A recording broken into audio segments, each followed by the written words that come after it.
Chapter 685. My son, what do you want to do? When she heard this, Xiaowei's tight little face suddenly relaxed. But immediately after, a gloomy and complicated expression appeared on her face. She should no longer be able to obtain a sense of relief from Sun Lang's voice. There were many things that had changed forever. Bai Yue let out a cold snort. He turned around and his eyes were like lightning. Two blazing white lights shot through the air and pierced towards Sun Lang, who was sitting on a tree.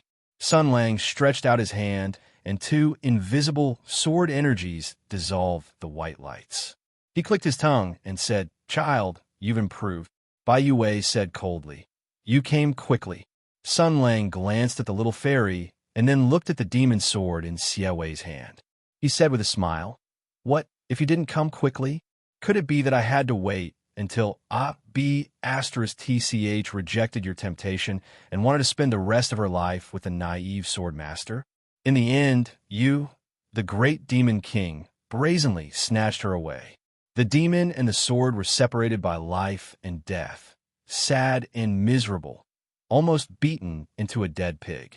Then I would appear like a hero, saving the beauty, and roar, 'Let go of that girl,' in their relieved eyes." After he finished speaking, he thought for a while. "Hey, wait, it seems quite interesting. I have never seen Abi**TCH lower her head in my life. I really want to see her soft appearance." The sword spirit angrily scolded, "Your mother's fart." Xiaowei listened to Sun Lang's long speech, and the corners of her mouth subconsciously curled up. But she quickly put on a serious face and forced herself not to look at Sun Lang, because she found that when Sun Lang appeared, her mood and emotions became more and more complicated. It was like the cruelest joke of fate. When she first met Sun Lang, she recognized his identity as the person who killed her brother. Later, she was afraid of his violence and strength, so she didn't dare to immediately reveal his identity. She wanted to observe him in silence for the time being. Who knew that after observing him, she would feel even more complicated feelings? She felt that Sun Lang didn't seem like a bad person. She also slowly understood his past and sorrow. Even when she spent time with him on a daily basis, she developed a different kind of feelings and expectations. But before the girl's beautiful first love could sprout, it was covered by the cruel world of ice and snow. She knew the truth behind the death of her parents and relatives. She knew the identity of her greatest enemy in this life. Her entire clan had died in the Great Desolate Mountain, and it was Sun Lang who killed them. He was undoubtedly her blood enemy. The hatred of her parents and the hatred of her clan's extermination was irreconcilable. No matter how great the reason was, reason would always give way to emotion. But before she could make up her mind for vengeance, an even crueler truth came at her when she was caught off guard. Her parents were not the heroes of the Heaven's origin sector who had dazzled the world and died a glorious death in battle. The reason why they had died in Sun Lang's hands was even more ironic. Even the battle of the Great Desolate Mountain, which had been praised endlessly and shook the world, was nothing more than a despicable lie made up by the court of the Imperium to cover up the ugly truth. It almost shook her faith since she was a child. It even made her doubt about her revenge. At this moment, when the crisis was approaching, she saw Sun Lang appear again. She didn't know how to express the complicated feelings in her heart. She didn't know what she was feeling at this moment. She didn't know the feelings she had for Sun Lang in her heart. The mixed feelings included hatred, resentment, grievance, pain, but also pity, even understanding, and even apology. The despair, sorrow, and pain that he had experienced were probably 1,000,000 times more intense than what she had experienced. The little minx suddenly felt that her eyes were sore, and she almost burst into tears. She hurriedly lowered her head and held back her tears. She didn't know what she should do, what she should say, or how she should face Sun Lang. Such a fate was too cruel for her. Neither Sun Lang nor Bai Yue paid attention to Xiaowei. In fact, since Bai Yue had appeared, the situation was already very clear. Sun Lang paid attention to Bai Yue, and Bai Yue also stared at Sun Lang. They had become each other's targets and were the most critical points in their respective plans. Sun Lang's negotiation skills were maxed out. He waved his hand and said without regard, "Son, do you have a name? Do you want me to give you another one?" The spirit of gold, who had successfully taken over the body, said coldly, "You really don't have the demeanor of an expert at all. Although you and I are enemies, we are both noble warriors and powerful creatures. Even if we are enemies, we still have to respect each other," Sun Lang said in surprise. "Son, what are you talking about? Am I not your father?" These continuous words made Bai Yue a little impatient. He said coldly, "The nonsense you and Bai Yue had before has nothing to do with me. I'm not him. Don't play this game with me." Sun Lang looked shocked and said sadly, "What are you talking about, son? What does it have to do with Bai Yue? I am your father." Bai Yue was stunned at first, and then his expression changed. He was furious, and the sword aura around him trembled. He roared, "How dare you!" Sun Lang dodged the sweep of the sword chi and jumped to the side. He said with a smile, "Ayaya, don't be angry. Although I'm not your biological father, there is still a bit of affection between us. Even if I'm not your biological father, I'm still a wild father. You can't offend me." Hearing this, the other party was immediately furious. The blazing sword aura was so strong that it almost condensed into a solid form. "Hateful insect, how can a rotten and weak soul like you be mentioned in the same breath as my father?" Sun Lang yawned. "But your father has already exploded. He was so brave. How could he die?" Bai Yue said sternly, "Nonsense. Father," he clearly. Speaking of this, he seemed to have thought of something and immediately stopped. Looking at Sun Lang, his eyes flashed with vigilance and disdain. "Humph, I was almost fooled by you. You are a clown with no warrior's honor." Sun Lang, who failed to get information out of him, did not show any pity or anger. He frowned slightly and looked at Bai Yue, as if he had found something interesting. Bai Yue felt uncomfortable being stared at by him. He said coldly, "Humph, since you have no warrior's honor, then I don't need to pester you. Let's fight with our own abilities. Wait." Sun Lang said, "Before we fight with our own abilities, don't you want to tell me your own name? Do you want to use someone else's name when you fight with me?" Hearing this, the eyes of the gold obsidian sword spirit, who had just obtained a physical body, flashed. After all, he existed as a sword spirit and had just started to be a human. He was not polluted by the dark society and treacherous people's hearts. In short, he was still a tough and honest man. As a warrior, his honor made him disdainful of using a fake name to fight against a worthy opponent. So he said proudly, "There's no harm in telling you. You are a great enemy of my race, an opponent we have to respect. So listen to my name. Father has already given me a name. My name is Rushu, the gold obsidian sword spirit." "Nipplehead, why is your father more yellow than me? I don't remember him being such a person." Sun Lang was stunned for a moment and asked carefully, "So, your name is Nipplehead?" The gold obsidian sword spirit obviously did not understand. After all, the gold obsidian sword spirit did not have the natural advantage of talking dirty like Sun Lang. He stared and said, "What did you say?" "Nothing, nothing. This name is very good. It is very ambitious and has the heart of a child." Sun Lang casually praised before saying, "About that nipple. Sigh, how awkward. By the way, where's Bai Yue?" Rushu revealed a cruel and strange smile. "What are you talking about? I'm Bai Yue." Without a doubt, his face was like Bai Yue's, his aura was like Bai Yue's, and even his actions, expressions, and habits were no different from Bai Yue's. It was the gold obsidian sword spirit who had followed Bai Yue through decades of battles. It could be said that it had accompanied Bai Yue as he grew up. It was the person in the world who understood Bai Yue the most. Now that it had taken over Bai Yue's body, it could naturally act out the scene to perfection. In fact, it was not just these habits and actions. It even knew Bai Yue's martial arts, Bai Yue's secrets, Bai Yue's military tactics and techniques, Bai Yue's connections and wealth, and many, many other things. The gold obsidian sword spirit knew everything. There were some things that Bai Yue would even hide from his loved ones, but he would not be wary of his own weapon. Sun Lang nodded and said, "I see. Is this your plan?" I'm afraid that Bai Yue and the others would never have imagined that within the ever-victorious 7 obsidian sword in their hands, there would be a highly intelligent sword spirit that knew how to learn. Moreover, it harbored evil intentions towards humanity, constantly learning and growing stronger, waiting for the day when it would devour the sword master and replace him. Russia snorted and did not reply. Sun Lang playfully smiled and said, "Then, other than the 7 luminaries' sacred sword, how many other Imperial Army soldiers are like you?" Xie Wei and the B*Tisich inwardly shivered upon hearing these words. The Imperial Army was the foundation of the Hutu Empire, the most important weapon of the empire. After the powerful martial artists of the empire were equipped with the Imperial Army, they would be like tigers that had grown wings. From the Imperial Army, the 7 luminaries' sacred sword, in the hands of a grandmaster, could unleash a terrifying power that could move mountains and fill seas. Therefore, during the reign of the Hutu Empire, the Imperial Army was the foundation of the empire. Martial artists participated in the military examinations, and the imperial court granted them the power of the Imperial Army.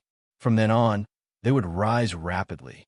All the military officials of the imperial court were accompanied by the Imperial Army. The high-ranking military officials of these countries were equipped with the powerful Imperial Army granted by the empire, greatly increasing their personal strength and ensuring their personal safety. On the battlefield, they could fight 1 against 100, and their bravery was unstoppable.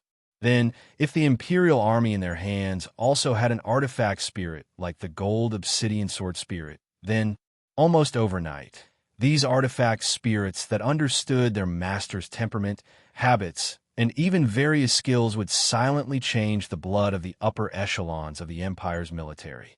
It was too terrifying. In the face of Sun Lang's question, Rushu revealed a sinister smile and said, "I don't need to answer this question."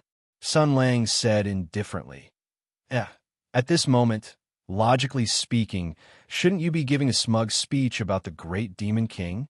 Russia laughed out loud. "Why? I'm Bai Yue. How can Bai Yue waste such a good opportunity and do such a boring thing?" Sun Lang shrugged. "Then what should Bai Yue do?" "Bai Yue." Russia sneered and suddenly raised his arms and shouted, "I'm Bai Yue. Disciples of the Bai family, heed my command." Chapter 686. Bai Yue, or Ru Shou. His smile was full of cruelty and pleasure. He raised his arms and shouted, "I am Bai Yue, disciples of the Bai family, heed my command."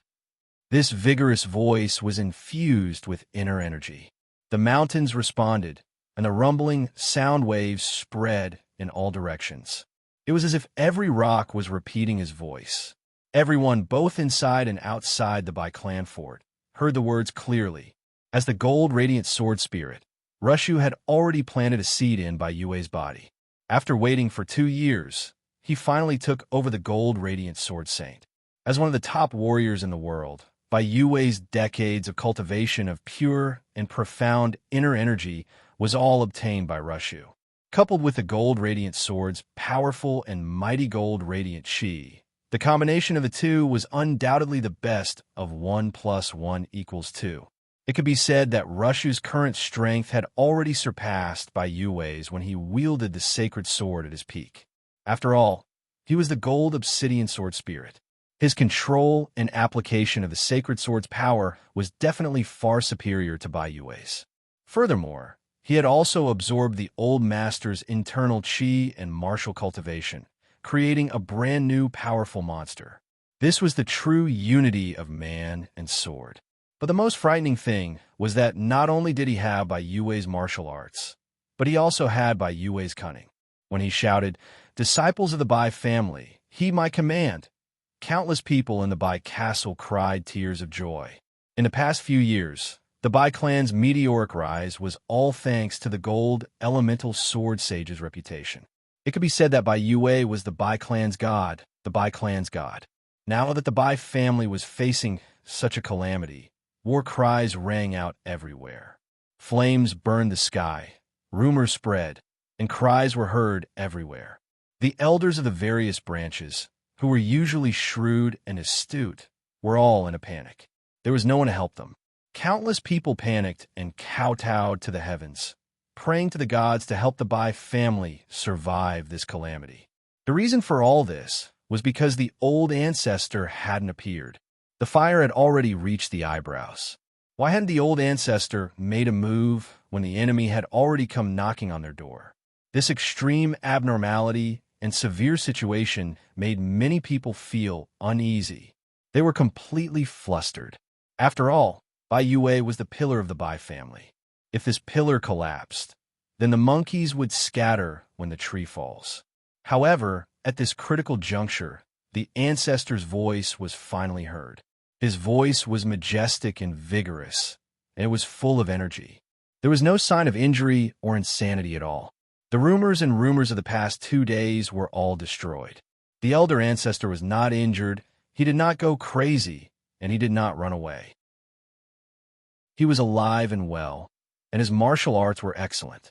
He was calm and composed. With him around, no matter how many people came to attack the mountain, they were all useless. With this thought, the panicked Bai family members seemed to have found a pillar of support. The women wept bitterly, the men roared at the sky, and the children hurriedly knelt down and kowtowed to the sky under the push of the adults. From the perspective of the human heart, in such an extreme crisis and ambushes from all sides, the last straw of hope would become the greatest faith of people in desperate straits. Moreover, the person who spoke was their faith to begin with.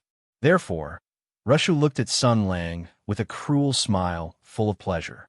Rushu had also been influenced by Yue's art of war and strategy. Over time, he became a famous military strategist. In addition, the spirit of the holy sword had a clear heart of the sword, allowing him to see the problem very accurately. Sun Lang's current plan could be said to be brilliant, but it could also be said to be not brilliant. In the end, it was only relying on the deceit and misdirection of information. As long as he used powerful force to control the source of information, Bai Zhenming, Steward Bai, and those Jianghu heroes will be able to easily toy with the rest of the people who did not know the truth. But all of this was based on the fact that the Gold Radiant Sword Sage had already gone crazy and could no longer make sense of things.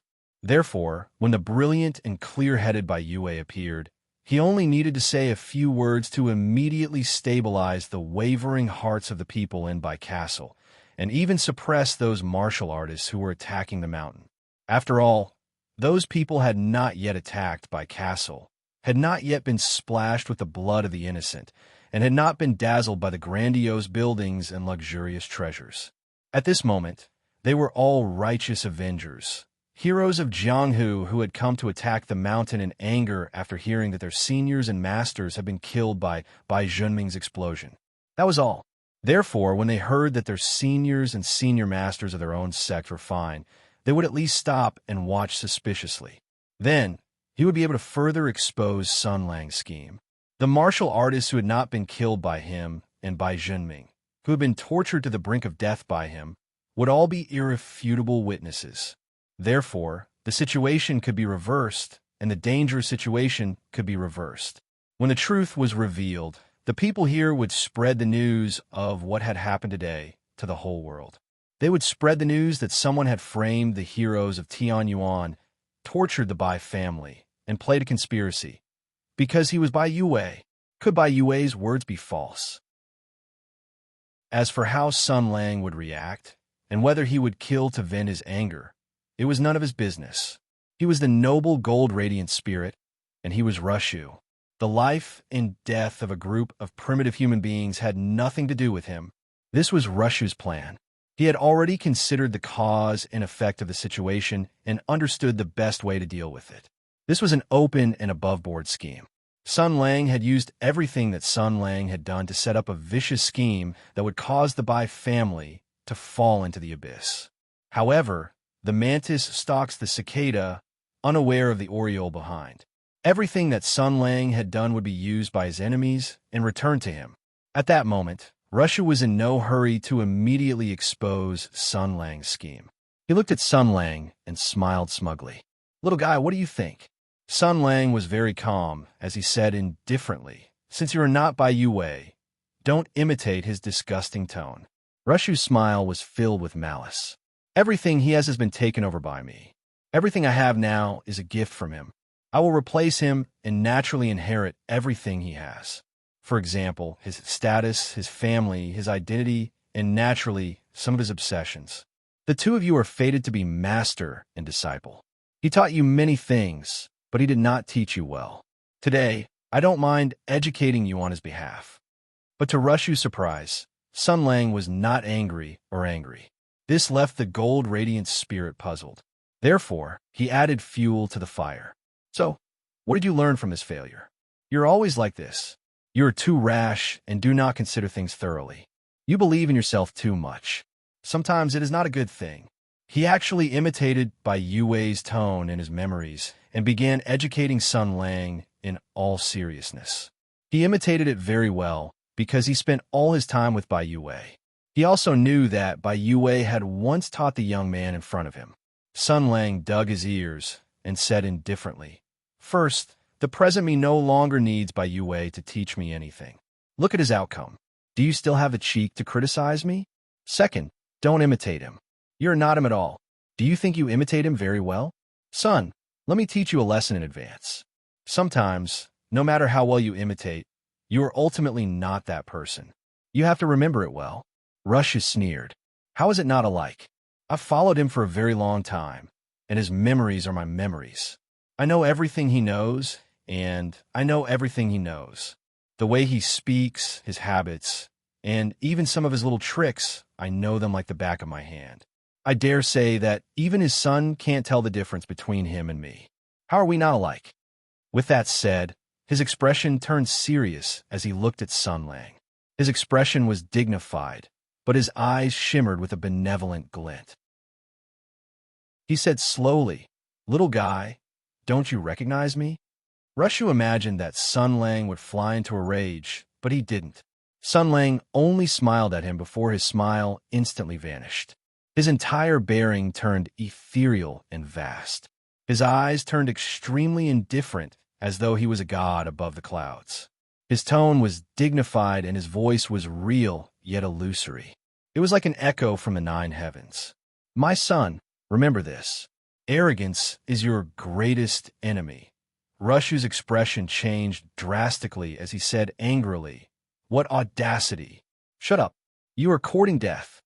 Sun Lang continued in a dignified tone, "My son, how dare you go against your father? He has been with me for a very, very long time. His memories are my memories. Whatever he knows, I know. Although I didn't take his place, but for you, my son, between us, there is still the relationship of a wild father and a bastard child. How dare you speak such arrogant words to me?" Rushu could no longer hold back as he pounced at Sun Lang angrily. His sharp sword chi transformed into an indestructible divine weapon as it cleaved down at Sun Lang's head. Sun Lang looked at Rushu as the smile in his eyes turned even more obvious. The corners of his mouth even curled into a baffling smile. He tore through the sword chi with a finger and clenched it into a fist as he punched at Bai Yue's right arm. Boom, boom, boom, boom, boom, boom, boom. The two exchanged several blows before separating upon contact. Sun Lang remained in his spot, while Rushu retreated a few steps. He looked at the fist imprint on his chest and bellowed. "Good, good. If you were born in my race, you would definitely be the greatest warrior. Even the light of the eternal star would not be able to drown out your glory. What a pity." Sun Lang said sternly, "My son." Rushu was enraged as he was about to attack again. Following that, he seemed to think of something as he sneered. "You are indeed a fellow who doesn't know what glory is. I admit that you are stronger now, but no matter how strong you are, what can you do? You have given up your glory, so you can't break through Bai Yue's defenses. At this moment, I've already fused perfectly with him. You can't injure me. You provoked me to attack to confirm this matter, right?" He stood in his spot and said proudly, "So, do you understand now? Even if you can suppress me, you can't stop me from using words to foil your plans. Even if your attacks are like a storm, it won't stop me from announcing your scheme to everyone here. Because no matter how strong your martial arts are, you can't shut my mouth. Chapter 687. No matter how strong your martial arts are, you can't shut my mouth. The spirit of Gold's tone was filled with intense pride and confidence. It had finally become one with Bai Yue. Now, he could no longer be considered a human. Not only did he possess a body of flesh and blood, he could also freely control the power of the gold. This was a power that only the Imperial Army possessed. Back in Huaichuan, Bai Yue had gone crazy. He had lost all his internal strength and forgotten all his martial arts knowledge. He had only relied on his instincts to punch out. In the end, he only had the terrifying power to split mountains, but he had been sent flying by Sun Lang like a sandbag. Even so, even though Sun Lang had the absolute upper hand, he could not even scratch Bai Yue's skin. This was the power of the gold, glorious sacred sword, the essence of gold. Recently, it had been the most critical period of his possession. The power of the Imperial Army and the power of the human race had intertwined and transformed. The characteristics of the Imperial Army and the characteristics of the human race had appeared on Bai Yue's body. This made his body possess the characteristics of the gold, glorious sacred sword. At that time, Bai Yue's internal strength had been completely depleted. As a human, his strength had been restrained within. What was displayed outside was the strongest power of the gold, glorious sacred sword. Therefore, Sun Lang could not do anything to Bai Yue no matter how hard he punched and kicked. At that time, all of Bai Yue's essence, qi, and spirit had been used to resist the sword spirit's increasingly ferocious invasion and possession. On the outside, he was just a madman with copper skin and iron bones. Although Sun Lang couldn't hurt him, he could only be beaten up like a sandbag. But now, the situation was very different. Now, he was the reborn Rushu, not the pitiful and lamentable Bai Yue. Not only could he use the Gold Radiant Sword Saint's martial arts, but he could also use the invincible power of the Gold Radiant Sword. His essence could freely change between a human and the Imperial Army. This also meant that he could fill his entire body with the power of the Gold Radiance and become an indestructible Vajra with absolute defense. This was what he was relying on. Even though he couldn't defeat Sun Lang, he was still confident in his victory, because this wasn't a contest of strength, but a contest of wits. Sun Lang looked at the smug Rushu and sighed. This child was like, no, he was like the old general. At this moment, it was as if he was on a stage, and there were many incredible things stuck behind him. Rushu said coldly, why? At this point in time, do you still have any trump cards to turn the tables? Sun Lang shrugged and said no. Moreover, my trump card has always been placed on the table early on. Why would I need to use my trump card? Rushu sneered and said, in this world, there are many things that can't be resolved with pure strength. Sun Lang revealed a look of agreement as he pointed at his head. Yes, I'm a pacifist. I hate violence and like to use more flexible methods to resolve problems. The gold radiant spirit looked at Sun Lang with wariness and vigilance in his eyes. He said indifferently, oh, you have stalled for so long. Have you thought of a solution to the problem? Sun Lang sighed and said, child, I have to teach you two things. First, there's no need to gag you. Second, there's a way to gag you if you're skilled in martial arts. Without waiting for Rusher to speak, he said with a smile, I know everything about your father, but there are many things about me that he doesn't know. For example, Sun Lang revealed a look of nostalgia as he said with a smile, he definitely doesn't know what it means to snatch the microphone. Rusher suddenly felt that something was amiss as he subconsciously assumed a defensive stance. However, Sun Lang did not rush forward. Instead, he took a deep breath and shouted into the sky, I'm Bai Yue. Everyone, shout with me. Nicole, Nicole. His voice boomed like thunder. It could be heard clearly throughout Bai Castle. More importantly, the voice, tone, and intonation were no different from the shout that Rushu had just sent out. The previous order from the old ancestor was like a thunderclap from the ninth heaven, allowing all the terrified members of the Bai family to find their backbone. After the initial excitement, everyone was eagerly waiting for the old ancestor's next instructions and admonitions. Not long after, the same majestic and heavy voice boomed. Everyone, shout with me, Nicole, Nicole. What did that mean? Was it some incantation? In a critical moment, if a person found a life-saving straw, all their thoughts and hopes would be placed on it. Their IQ and EQ would plummet. In the secret chamber, in the building, and in the square, the Bai family members who had experienced great sorrow and joy suddenly heard the dignified voice that could not be refused. After going through the initial shock, it was as if they had received a life-saving incantation from the immortals. Regardless of gender or age, they subconsciously shouted, "Nicole, Nicole!" This was especially so for the Bai family guards who had already engaged in close combat with the martial artists who were attacking the mountain. Everyone was fighting with their lives on the line. After hearing the patriarch shout, both sides retreated and waited tacitly for the next change in the situation.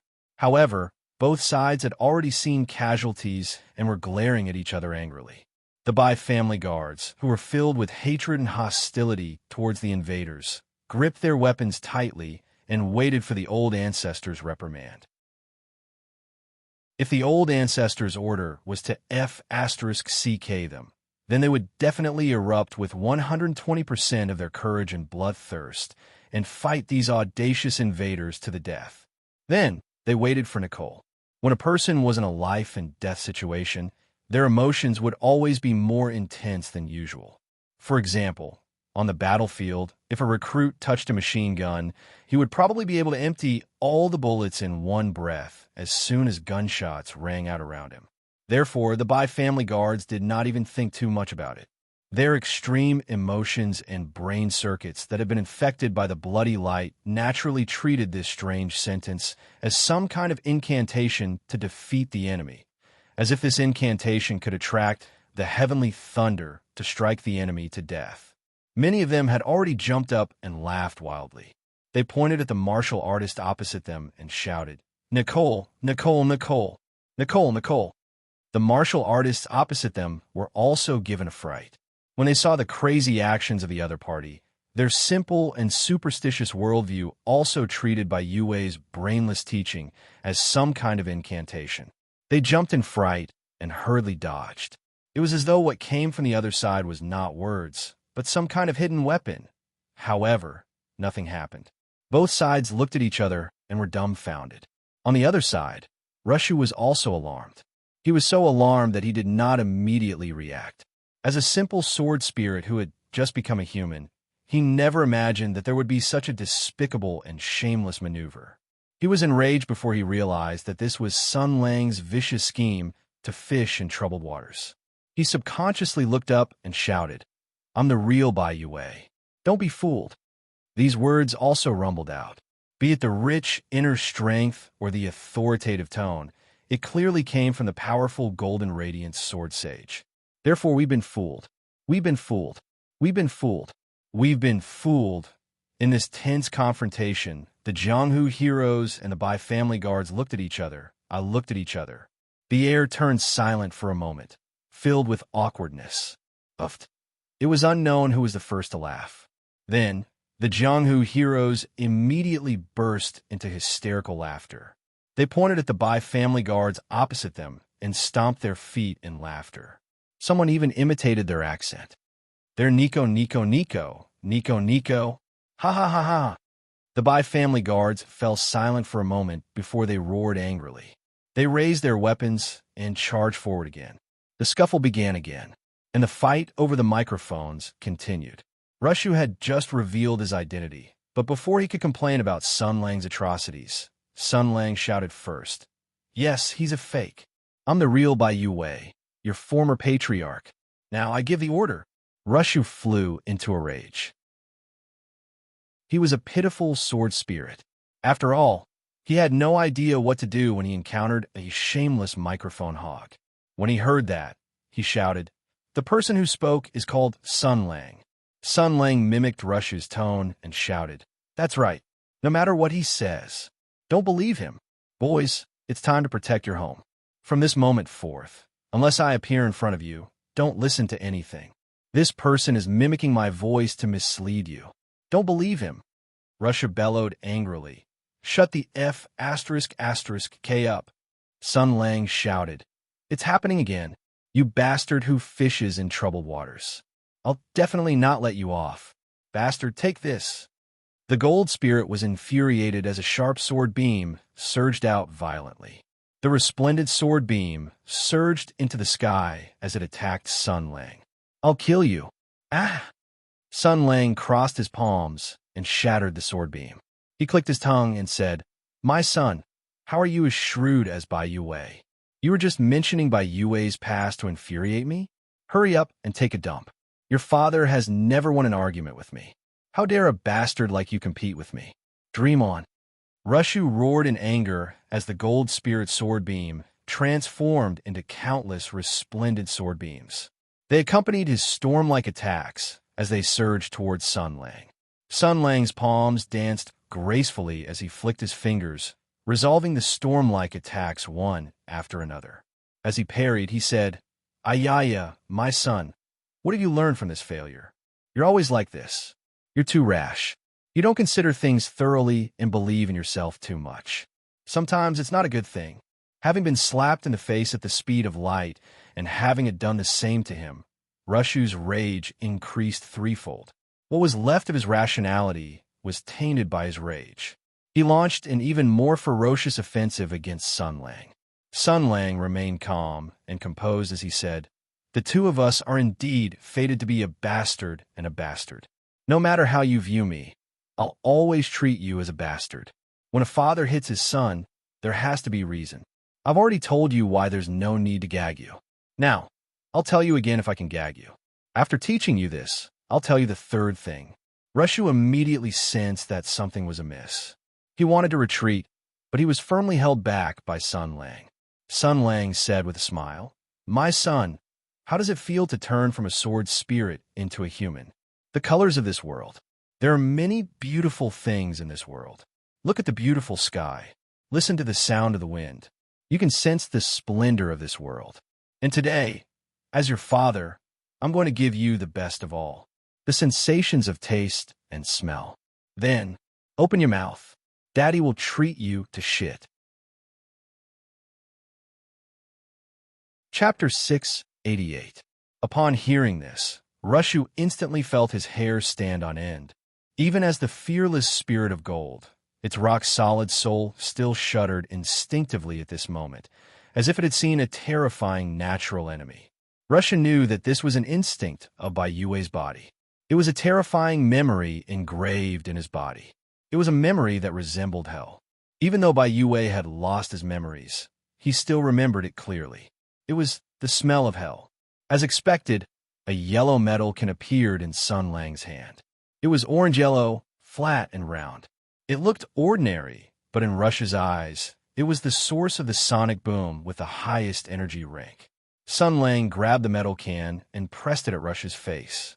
He shouted, Take it, son. This is my last canned herring. Upon seeing this and hearing this, even the proud metal spirit's heart skipped a beat. He was alarmed and furious. As he resided in Bai Yue's body, he had coldly witnessed everything that had happened in the outside world. Back in Huaichuan, Sun Lang had used this thing to defeat the invulnerable Bai Yue. This shameless bastard with no honor to speak of actually took out this kind of thing again. Rushu felt an immense sense of danger rise in his heart as he retreated and said sternly, Sun Lang. Sun Lang exclaimed in pleasant surprise, Wow, did your biological father tell you this before? What the hell? Rushu blasted out a sword chi in a bid to shatter the metalkin in Sun Lang's hand. But Sun Lang flicked his pinky and swiped. The sword chi immediately shattered and dispersed as he closed in on Rushu like a shadow. He raised the metal can and let out a hysterical laugh. Son of a bitch, come on. Let Daddy show you a present. Rushu cursed loudly. Stop. Do you think you can escape unscathed? Sun Lang said with a long laugh. Why don't you give it a try? It was as though as long as Sun Lang was involved, even the most serious life and death battle would become extremely comical.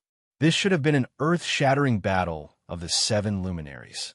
The sword chi of the 2 sword sages should have shone above Bai Castle, creating a pinnacle battle that was rarely seen in a century in Qin Prefecture. But Xiaowei looked at the battlefield speechlessly. The sword chi crisscrossed, and the pressure surged. The two figures turned into illusory afterimages as they moved around the battlefield at an unfathomable speed. Thunderous explosions resounded in the air. Those were the aftershocks of the battle between the two who were pursuing and intercepting. The scattered sword chi slashed and turned, sweeping down the surrounding trees and houses. Two ghostly, baleful auras soared into the sky. The power they exuded caused all living beings to tremble. At this moment, everyone around by castle could feel the terrifying auras. They knew that the two rare great grandmasters were engaged in an earth-shattering battle. The outcome of this battle would determine the life and death of thousands of people. Many martial arts fanatics were itching to watch. They felt that if they could spectate this battle, they would definitely benefit greatly and even find an opportunity to break through. Unfortunately, the terrifying auras and invisible pressure intimidated their souls. The weapons in their hands were buzzing and trembling, and the ground beneath their feet was trembling slightly. This earth-shattering battle caused even the dead without intelligence to submit and tremble, let alone the fragile souls of humans. They didn't even have the courage to approach. A battle between great grandmasters was not something that they could watch just because they wanted to. Therefore, they sighed sadly. They sighed because they missed out on this battle.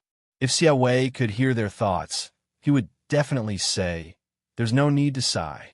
Because if you watched this battle with a sacred and reverent attitude, then you would probably hear your own martial arts heart shatter. The reason was simple. If one were to remove the sword chi, the unfathomable speed, and the booming sounds of the collision between the two combatants, and extract the behavior patterns of the two combatants, then they could be distilled into a few simple sentences.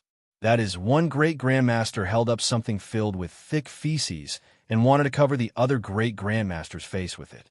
He laughed maniacally and chased after the other great grandmaster, while the other great grandmaster cursed and dodged. In order to protect the dignity of a peerless martial artist and their own face, the two great grandmasters engaged in a fierce battle. It was just like the B*TCHY personality complained through the soul connection. "Are the two of them 3 years old?" Xia Wei softly said. "Sun Lang always has a way to solve problems. Although it makes one not know whether to laugh or cry, it's surprisingly effective. Just like before, I really didn't think that he could use this method to deal with Rushu's scheme." The sword spirit unhappily said, "He used to be like this, but it's gotten worse in the past 2 years." Xia Wei was silent, then sighed. "Gotten worse." The B*TCHY personality could hear the disappointment in the little fairy's voice and couldn't help but be startled. At this time, she was very concerned about Xia Wei's mental state. After all, for a heartless little girl to suddenly encounter such a tragic change, it was probably a fatal blow to her soul. She didn't want to see Xia Wei's pure smile disappear forever. She didn't want to see the little fairy lose her smile and become extremely silent, taciturn, and apathetic. Perhaps the sword spirit's own disappointment and persistence had been entrusted to Xia Wei. She was the same as Sun Lang. She had lost many things early on and would never be able to get them back.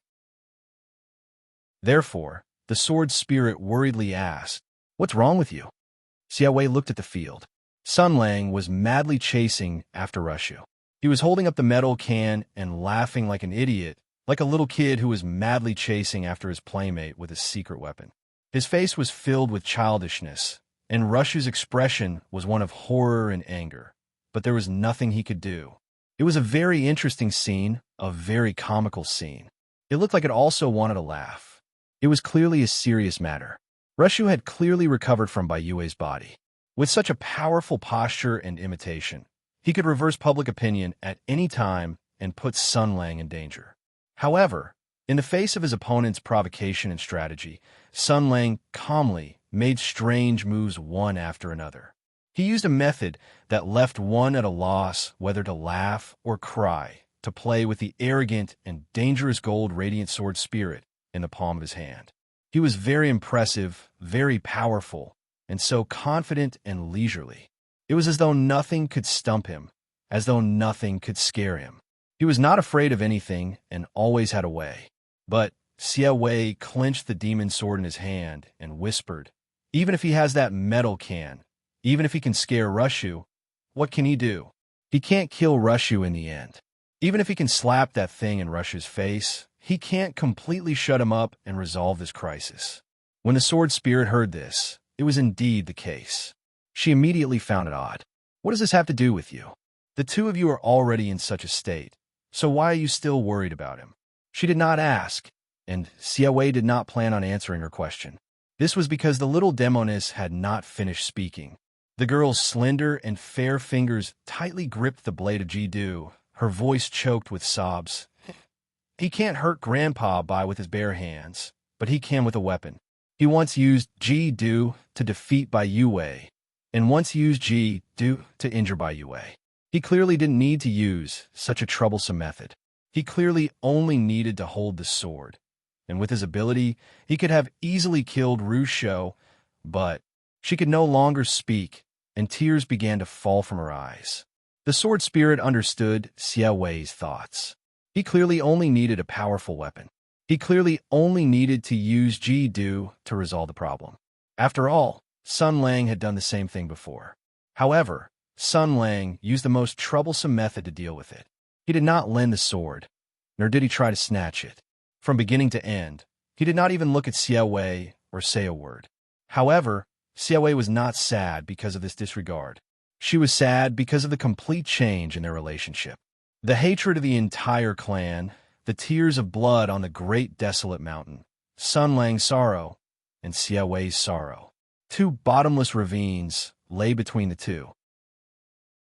Just as Sun Lang did not choose to lend the sword, Xia Wei did not have the right to take the initiative to lend the sword. He openly admitted his killing, admitted his identity as an enemy, and admitted what he had done without apology or regret. Naturally, he would not accept Xia Wei's help. Although Xia Wei knew the truth of the battle on the great desolate mountain, the emotions of her bloodline were enough to suppress fair reason. Her brother's death was still in front of her eyes. The dozens of names in the abandoned house flashed through her mind. Her parents whom she had never met, and her fate of being alone forever. All of this bound Xia Wei's hands and mouth, making her unable to take the initiative to lend Ji-Du to Sun Lang.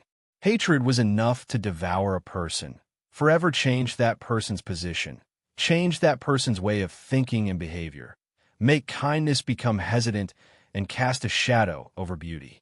Everyone knew this, but when it was her turn, she found that forgiveness was more difficult than she had imagined. The little fairy let out a helpless and sorrowful sigh. She seemed to have grown up. However, growth was often accompanied by helplessness and confusion.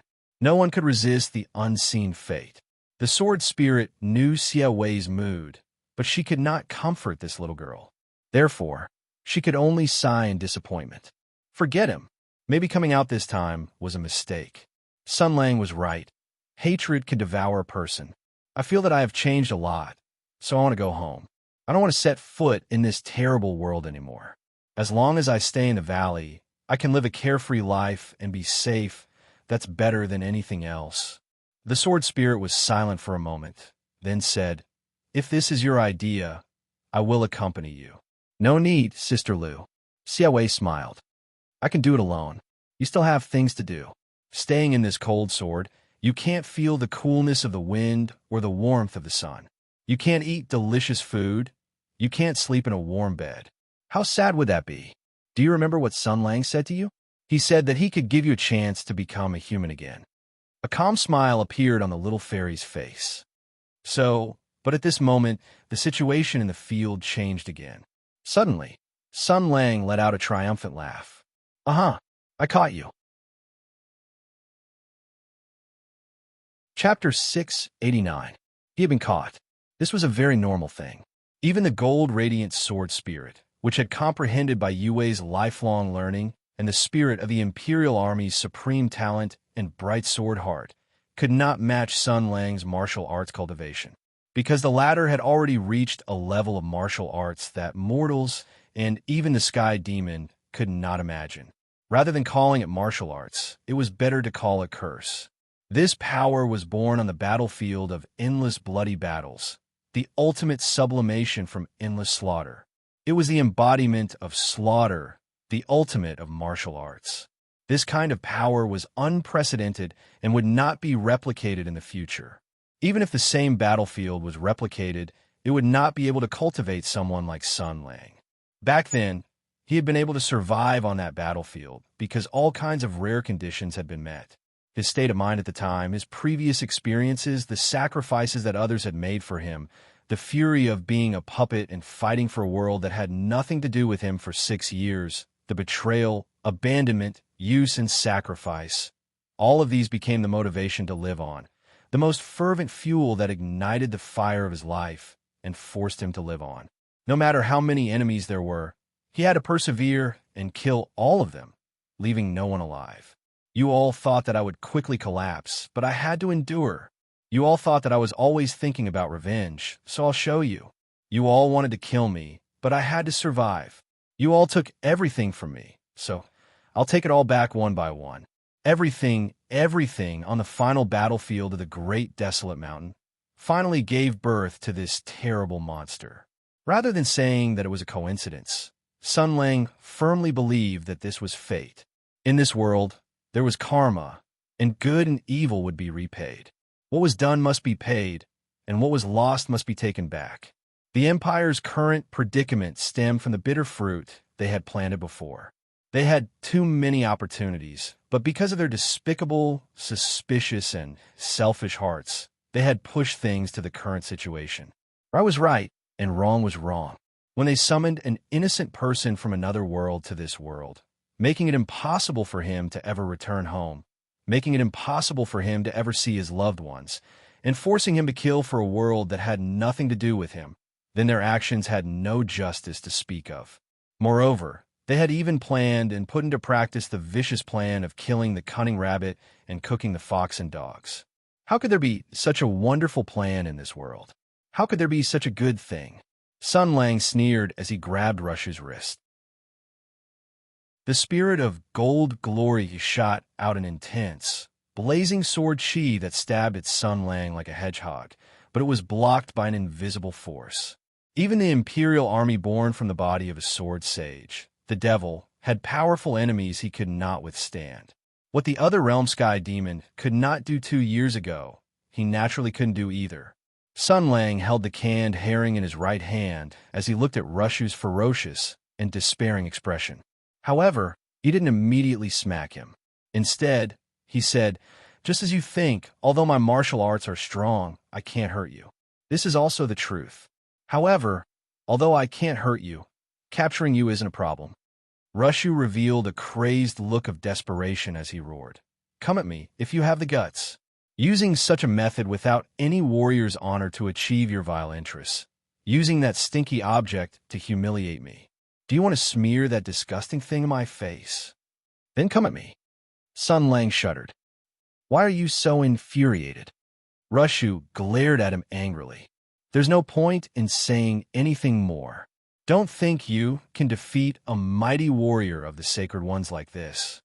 Sun Lang said teasingly, "Of course not. But my son, Father previously said that I first proved to you that I can screw up your plans without gagging you. I also proved to you that I have a way of gagging you. I just said that after proving these 2 things, I'll tell you a 3rd thing." Rushu did not know what Sun Lang was plotting when he saw that Sun Lang had yet to take action. However, stalling for time was always good. As he pondered over a plan to deal with his enemy, he feigned civility. "What is it?" Sun Lang said with a smile. "I discovered something very interesting about you." Rushu said warily, "What is it?" The canned herring spun around Sun Lang's fingertips as the corners of Sun Lang's mouth curled into a smile. "Strangely, after our previous contact and conversation, I seem to have realized that you aren't afraid of me." "Afraid of you?" Rushu widened his eyes as though he had been insulted. He said fiercely, "Do you think this dog-T thing is worthy of making me fear you? Worthy of making me fear you? A strong warrior cannot be defeated by any setback. You might be stronger than me, but your soul is lacking in luster. Not only am I not afraid of you, I even despise you. A person like you is not worthy of being a warrior. That's where the problem lies. Sun Lang sighed. I have to say, my son, you really know nothing about strength. However, it's not your fault. After all, you are too simple. Russia suddenly had an ominous premonition as he said sternly, "What are you trying to say?" Sun Lang tightly held one of Rushu's hands as he held the biochemical weapon of mass destruction in his other hand. He appeared calm and at ease as he said, "Didn't I say that I realized that you don't seem to be afraid of me? I initially thought that you were being arrogant, but I realized that wasn't the case." He glanced at Rushu. First of all, using Bai Yue's identity to interfere in the present chaotic situation is indeed a good move. However, an ingenious plan is tied to time. If you miss the opportunity, the ingenious plan will become useless. By stalling for time, you won't be able to achieve a surprising effect, giving the enemy a chance to react. The moment you woke up, you should have made a sound to influence the situation. But you didn't. You actually went to find the pixie and her sword first. Furthermore, you tried to recruit the B*Tsh, giving me the time to rush back. Rush's expression turned nasty, but he only grunted. Sun Lang added, "This involves the second mistake you made. If I were you, I wouldn't have made a sound immediately. Instead, I would have found the pixie and the demonic sword, killed the sword owner, and destroyed the demonic sword. I would have done this as quickly as possible, because the demonic sword implies the possibility of killing you. That's because using stratagems to deal with stratagems can indeed cause the enemy to suffer a setback. However, if the enemy is extremely powerful, they can also use their powerful strength to turn the tables. By destroying the demonic sword, they can remove the firewood from under the cauldron, making me lose the possibility of killing you. At least, that's one of the possibilities." Sun Lang looked at Rushu as though he was looking at a retard. "But you still didn't. This leaves me puzzled. Is it because my intelligence is too high, or are you a retard?" Rushu said angrily. "Are you mocking me?" Sun Lang sighed and said, "You still don't understand. Of course, you aren't a retard, but my intelligence isn't that high either. At the very least, the countermeasures I suggested could be thought of by many smart people. But why didn't you think of it? It's very simple. It's because stratagems are judgments and decisions. It's a way to achieve victory based on the information one has. For example, if we have 10,000 people and the enemy has 100, there's no need for an array formation, an ambush, or a pincer attack. All we need to do is crush them. Those battle formations and stratagems are only useful when the enemy is powerful."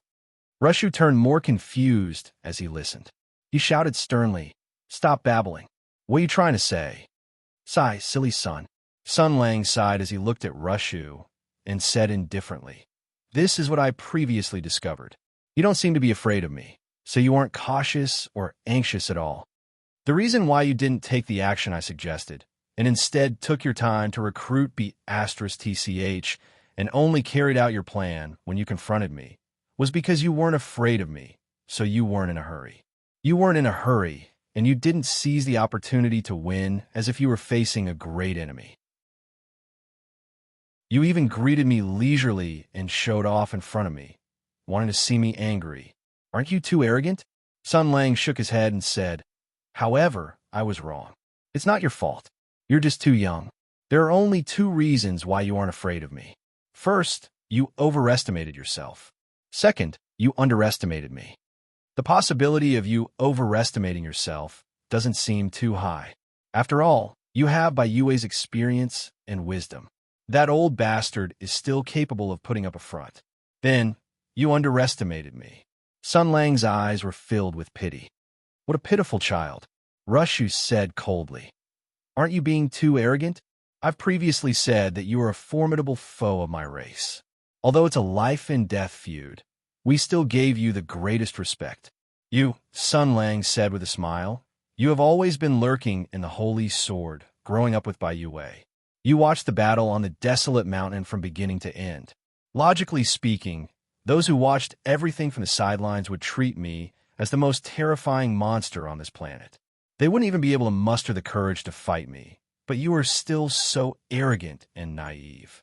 You have never taken me seriously, but you are clearly a good child who knows how to put up a front. So, why is there such a contradiction? Sun Lang said with a smile, My son, what is the reason for you to be ignorant of your father's strength? Rushu laughed out of extreme anger. The most terrifying monster on this planet? Am I that arrogant and naive? Sun Lang, I think it's because of you. Sun Lang did not wait for him to finish as he said indifferently, Your other realm sky demon was defeated by me alone.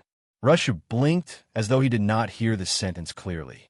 When his brain reacted, the sword spirit suddenly laughed maniacally. You are the arrogant one, right? There's something wrong with your head. My race was defeated by you alone. I also participated in the battle on the desolate mountain. It was clearly you humans. Sun Lang looked at him as though he was looking at a fool. What a pitiful child. You don't even know that your memories have been tampered with. How embarrassing.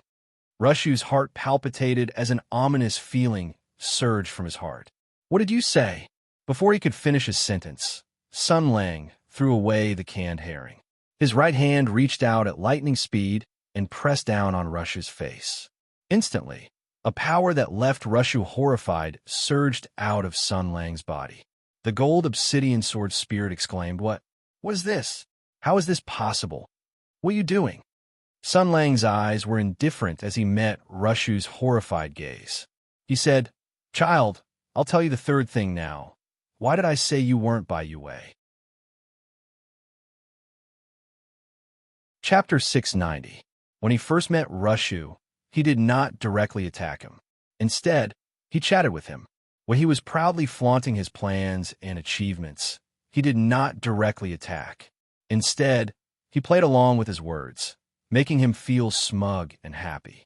It gave him the illusion that he had won the battle in the bag. When he was preparing to carry out his scheme, he did not use force to stop or deal with it. Instead, he used stratagems against stratagems, schemes against schemes. Moreover, he was going to use the most unreasonable, shameless, and childish method to destroy the plan that he was confident in, make him fly into a rage, make him doubt his life, and plant the seed of failure in his heart. Then, he used canned herring to awaken the uneasiness and horror in his heart. Just a sliver was enough.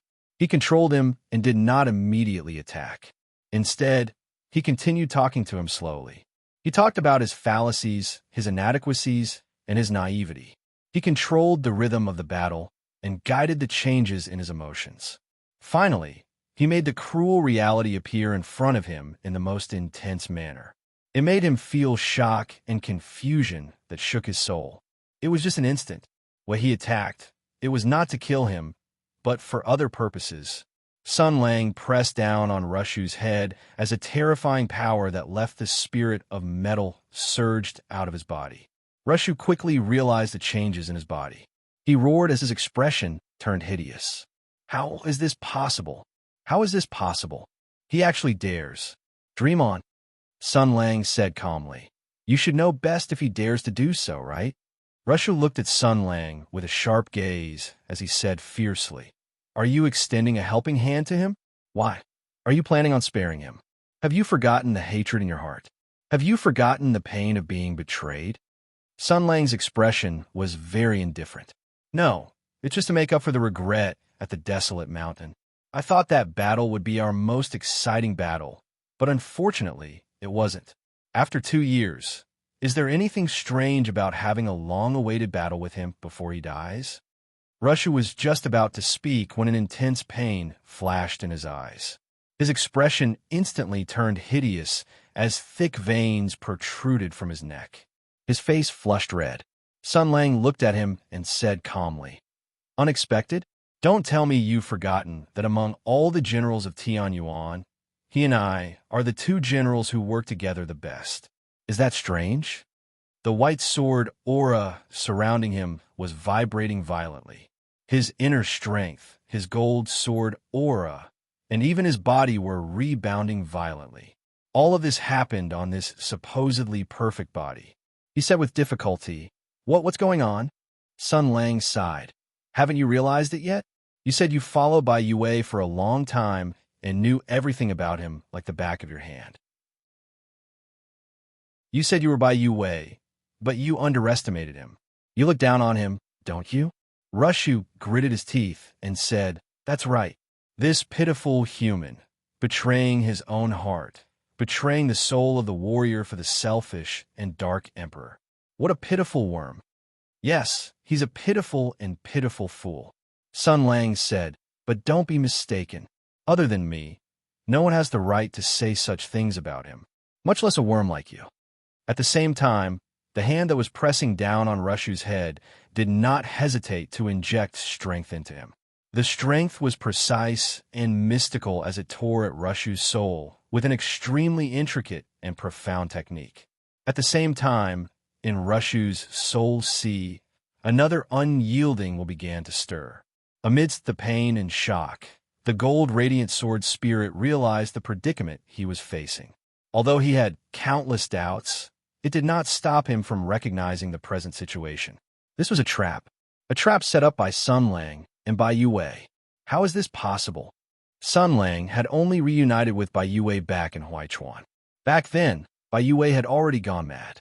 All his intelligence and will were hidden in his body as he desperately resisted the possession and corruption.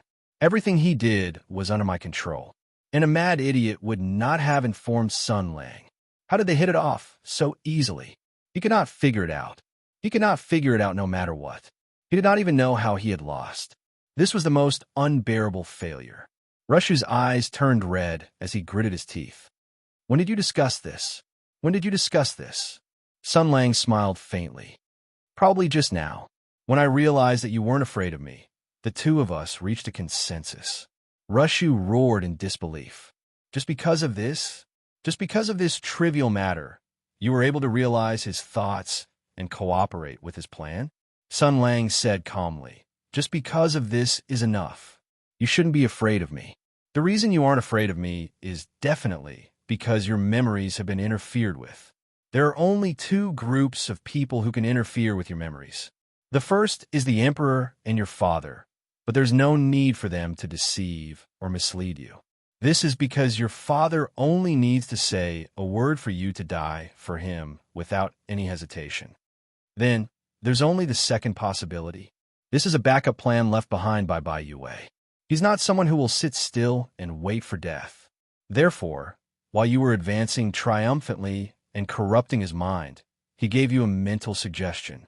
He reversed your views and memories of the battle at Great Desolate Mountain. He successfully made you believe that we joined forces to defeat the Sky Demon in the battle at Great Desolate Mountain before suffering the betrayal of humanity. Unfortunately, that's not the case. This was also his plan.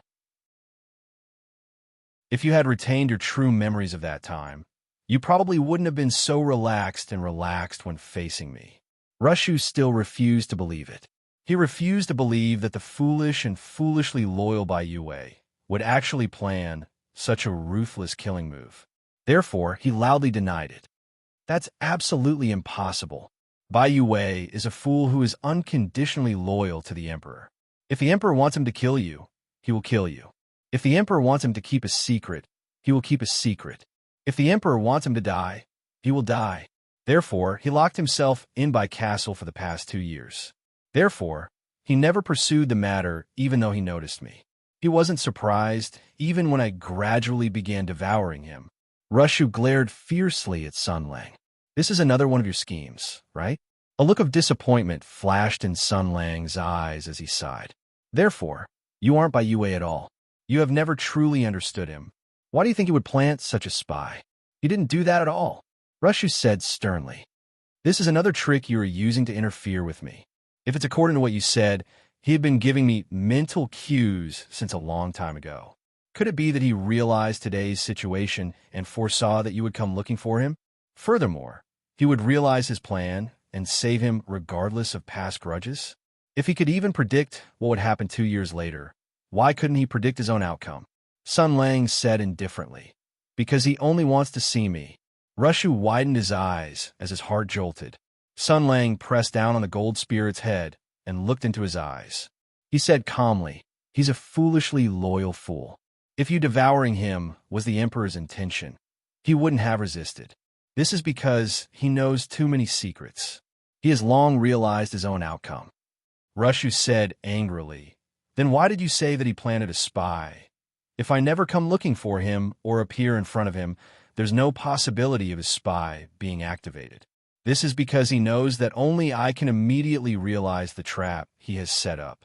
This is because he knows that only I have the means to separate your souls again."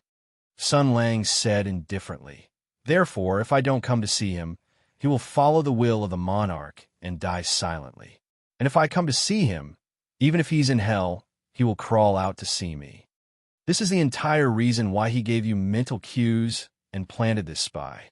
He only wants to see me. If I come, he will come out. If I don't, he will continue sleeping.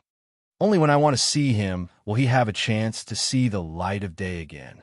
This is an eternal cage he has created for himself and handed the key to me. Only I can make him violate the belief that if a monarch wants his subject to die, his subject must die and crawl out of hell to see me. This is because the two of us still have a score to settle. The two of us still have the final Tian-Yuan war to finish. This is because he knows that he has to give me an explanation." Russia did not understand what Sun Lang was saying. Or rather, he could not understand what Sun Lang was saying. He was not human, nor was he Bai Yue. He did not understand the mighty and lowly soul at all. Or rather, he did not understand humans at all. He did not know that the human heart could be so complicated. This is the reason for your failure. This is also the reason for your failure. The reason for your failure 2 years ago, the reason for your failure today, and the reason for your failure in the future are all because you underestimated humans. The human heart is complicated. Humans have endless emotions and infinite possibilities. Sun Lang looked at Rushu with a faint mockery in his eyes. "Now, do you understand Bai Yue? That stupid, lowly, complicated, lamentable, pitiful wretch?" Rushu's expression changed before he finally revealed a mocking expression. "You are much better than him. At least I'm better than all of you." 2 years ago, your entire family exploded, Sun Lang said indifferently. "I did it." The spirit of gold glory suddenly revealed a furious expression, but anger made one lose their composure and reveal flaws. Sun Lang was waiting for this flaw. Vigorous power surged into Rushu's soul sea, tearing apart, separating, and awakening. This was the key to opening Bai Yue's cage. In this world, only he could do this. He could separate the souls that had devoured each other. He could separate the souls of the Imperial Army, the devil, from the souls of humans. Only he could do it. Bai Yue also knew this, which was why he had set up this trap. This was because he had seen it with his own eyes. Chapter 691. 8 years. 8 years of time. It could allow a newborn baby to begin to understand the world. It could allow an ignorant child to become young and lively. It could allow a naive youth to become mature. It could allow a lonely youth to form a family and pass on their bloodline. 8 years of time was a very long time. Every 8 years of life was a turning point in one's fate. It could change many things. It could allow one to remember many people and also forget many people. It could allow one to experience many things and erase many things. After all, life was always like this. Time would dilute everything. Sometimes, those things that were once engraved in one's bones and heart, things that one would never forget, would eventually disappear in the trivialities of time and become dispensable memories.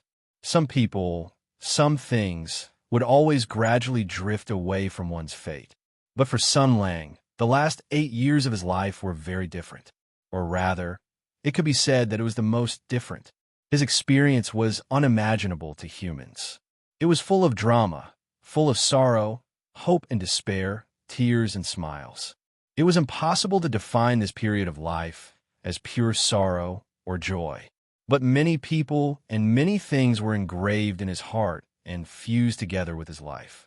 Like a scar, it would never fade away. Every day, when one stroked the uneven protrusion of the scar, all the stories related to this scar would appear in one's mind.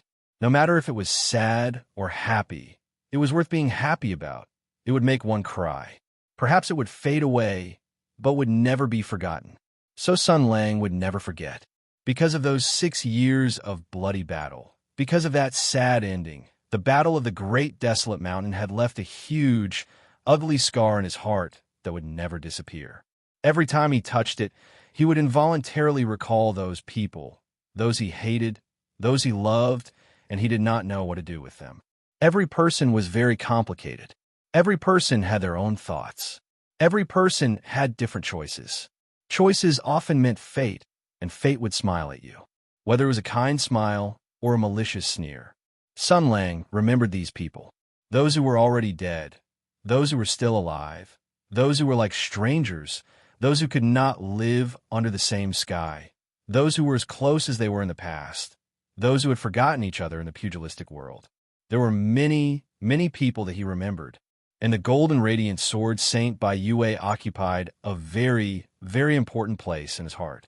If Empress and Lu Shujin saw the beginning of Sun Lang's 6-year journey to hell, then Bai Yue witnessed the end of this cruel and desperate journey. Bai Yue shouldered the emperor's great trust. He led the 300,000 elite soldiers that had been arranged in the great desolate mountain through all kinds of dispatches, deception, misdirection, and secret schemes to attack the defenseless Sun Lang.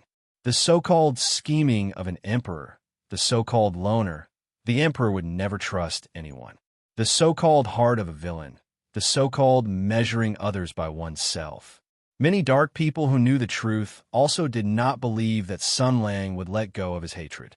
They did not feel sorry for Sun Lang. The so-called apology was just a joke in the face of power. Therefore, it was very normal to strike first and gain the upper hand.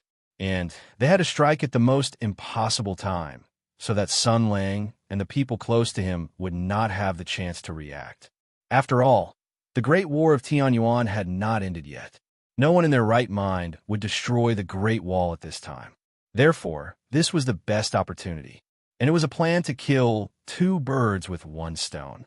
It was not to completely kill Sun Lang, but to imprison and restrain him, turning him into a puppet, using his martial arts and wisdom to serve the empire forever. His Majesty, the wise and far-sighted king, had already made perfect plans and preparations. Since they could forcibly summon an innocent boy from another world here, forcing him, who had never seen blood, to participate in an incomparably cruel, bloody battle, it was not surprising that they would do such a shameless thing. But Sun Lang would never have thought that the one who would strike was actually Bai Yue, just as he would never have thought that at that time. The person who stepped forward bravely and fought for him at the cost of his life was actually that person. For a powerless, weak, and timid boy, this strange and cruel world was full of malice and alienation. He could not obtain warmth or comfort, so he yearned for light even more. He was born in a peaceful and friendly world, and he yearned to find the same things here.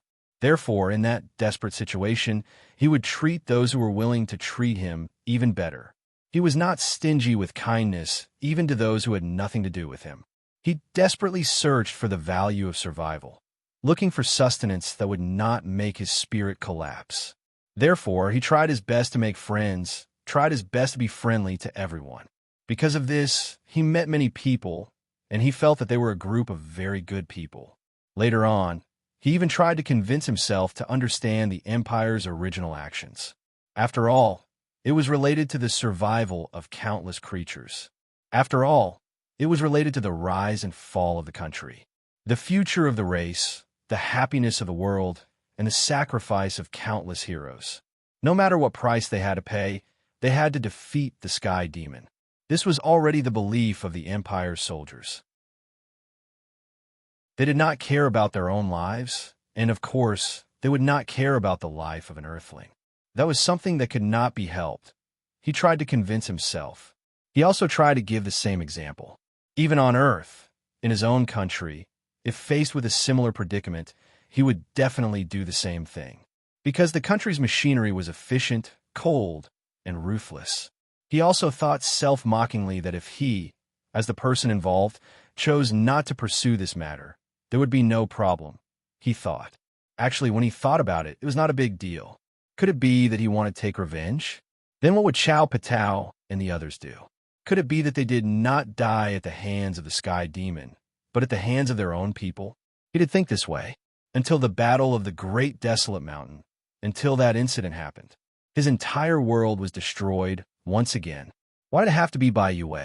This person who approached him with kindness, who treated him as a nephew and disciple, who did not hide anything from him, who taught him everything, whether it was martial arts or military tactics, who treated him as a successor, who spared no effort to boast about his reputation in public and in private. Such a person. He was like a father, and also like a master, a comrade in arms who trusted each other with life and death, and a friend who treated each other with sincerity. So, why did it have to be him? All of his memories and the past had been destroyed, tainted with despicable colors by betrayal. Everything had been denied, including the harmonious relationship and the beautiful memories. So, the souls of the dead who had lost everything once again crazily waved their sharp blades and killed the iron-blooded soldiers who should have been active on the Tianyuan battlefield one by one. So, when the sky demons suddenly descended and surrounded and annihilated the human army who were caught off guard, he ignored everyone's pleas and hints and killed everyone in front of him indiscriminately. So, after the sky demon was annihilated and the battle was finally won, he wandered around the battlefield, which was as bloody as an ocean of blood. He found all the surviving human soldiers and killed them one by one right in front of him. Even though he was howling and desperate, as if his soul was about to be torn apart, he dropped all his dignity and glory and kowtowed his pale head in the mud of blood. From that moment until now, it had been a full 2 years. For the two of them, the War of the Heavens Origin Sector was not over yet. They were both souls of the dead in the War of the Heavens Origin Sector. Their bodies were wounded on the Great Desolate Mountain. They were haunted and tortured every night. The sadness and desperation at that time would never disappear, until their war finally came to an end. Until now. After 2 years, the two famous generals of the Heavens Origin Sector, who had worked together seamlessly, still had the greatest tacit understanding. Sun Lang could infer all of Bai Yue's intentions with only one simple detail. I'll meet you as long as you come. We still have things to do. Even if I'm in hell, I'll climb out. We still have one thing to do. Sun Lang exerted force with his right hand. The entangled soul was washed away by the torrent. The sword spirit of gold obsidian let out an unwilling roar. There were some things that, once done once, would be easy to do a second time, let alone a third time. The white radiance blazed. The crisscrossing sword chi instantly covered the entire world. The massive power that had lost control wildly dissipated. Sun Lang let go of his hand, took 2 steps back, and looked at the old man in front of him. Then Bai Yue opened his eyes. His temperament was obviously different from his former madness, but it was also different from the dignity and domineering aura that Rushu had just displayed. This was because he knew what it meant to see the light of day again. It meant that he would see people he did not want to see and face things he did not want to face. It meant that he would return to his nightmare, the despair and choice between loyalty and righteousness. But even so, he still wanted to come out. He still wanted to see that person. He had already thought of this when he had set up this trap. This was his answer. He looked at the person in front of him. The person who was familiar, yet unfamiliar. The person who had once treated him with absolute sincerity. The person who had once shared life and death with him. And the person who had once entrusted the future of this country to the only person he felt guilty towards. Everything eventually turned into a smile of relief. He said, I know that when I open my eyes again, I will definitely see you. Sun Lang said calmly, Yes, your life can only end in my hands. It is not something that any Tom, Dick, or Harry can touch. Bai Yue smiled faintly. He looked at everything around him. His pupils shrank, and his expression became sorrowful. He said sadly, This is the Bai Castle, right? He had already guessed what had happened, whatever had happened. It was natural and normal. Sun Lang nodded and said, Yes, there are thousands of martial artists outside waiting to rush in, burn, kill, and loot. Today, everyone in the Bai family will die. Your son did the same stupid thing you did, so he will not survive. Today, Everyone with the surname Bai will die, starting with you. Bai Yue heard these words. He looked at Sun Lang in front of him. He looked at his indifferent eyes and saw his numbness towards life. He did not show anger, nor did he plead. The golden radiant sword saint looked at Sun Lang, and slowly, 2 drops of tears flowed down. The general had a sad place to cry. Chapter 692. The two were speechless for a moment. There was already nothing to say. There was already no need to say anything. Regret, guilt, repentance, apology, pleading, everything was meaningless. He had already expected this. When he woke up again, he would already see that person. He had come precisely for this, so he would welcome the inevitable fate. The old man looked at Sun Lang and calmly asked, "Is there anything else?" Sun Lang asked, "Where is your sword?" Bai Yue revealed a dim expression and shook his head. "The sacred sword has already fused into my body, becoming one with me. It transformed from a tangible object into a material object. Now that the sacred sword spirit has already found a perfect body, there is no need for the golden radiant sacred sword to exist. The sword spirits were originally not born as weapons. To them, the sacred sword is only a bridge." Sun Lang revealed a mocking smile. "It makes sense." Bai Yue looked at Sun Lang and slowly said, "This meeting is much better than I imagined. At least your soul has not been swallowed up by hatred. I am very happy. It seems like you have met a very good person. As long as you have not been swallowed up by hatred, the mistakes of the past, at least, will not be completely wrong," Sun Lang coldly said. "But all the punishments will not be reduced in the slightest. Not a single person who deserves to die will live." Bai Yue said in a low voice, "At least I am very happy that I do not have to see you in hell. What you say does not count." Sun Lang indifferently said, "Take one last look at this world, the place you once protected."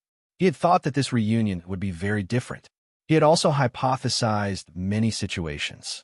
He felt that Bai Yue would at least apologize, plead for mercy for his family, or shout out righteous slogans, for the safety of the empire and the world, and attempt to perish together with him, this great demon king. But this old man did not do anything, nor did he say anything. That was good as well. It should be like this. There was nothing to say in the first place. Bai Yue took a deep look at Sun Lang and said calmly, "Let's end it here. As you can see, I am a pitiful person who is blindly loyal and stupid.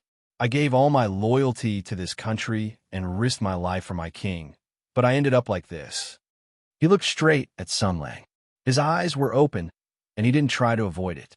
He used a mocking attitude to sum up his life and deny his past in order to bring the end of his life to an end. He said, "Loyalty and righteousness cannot be achieved at the same time. I made a choice, which led to the wrong result. I obeyed the emperor's intentions and killed a comrade who had made great contributions.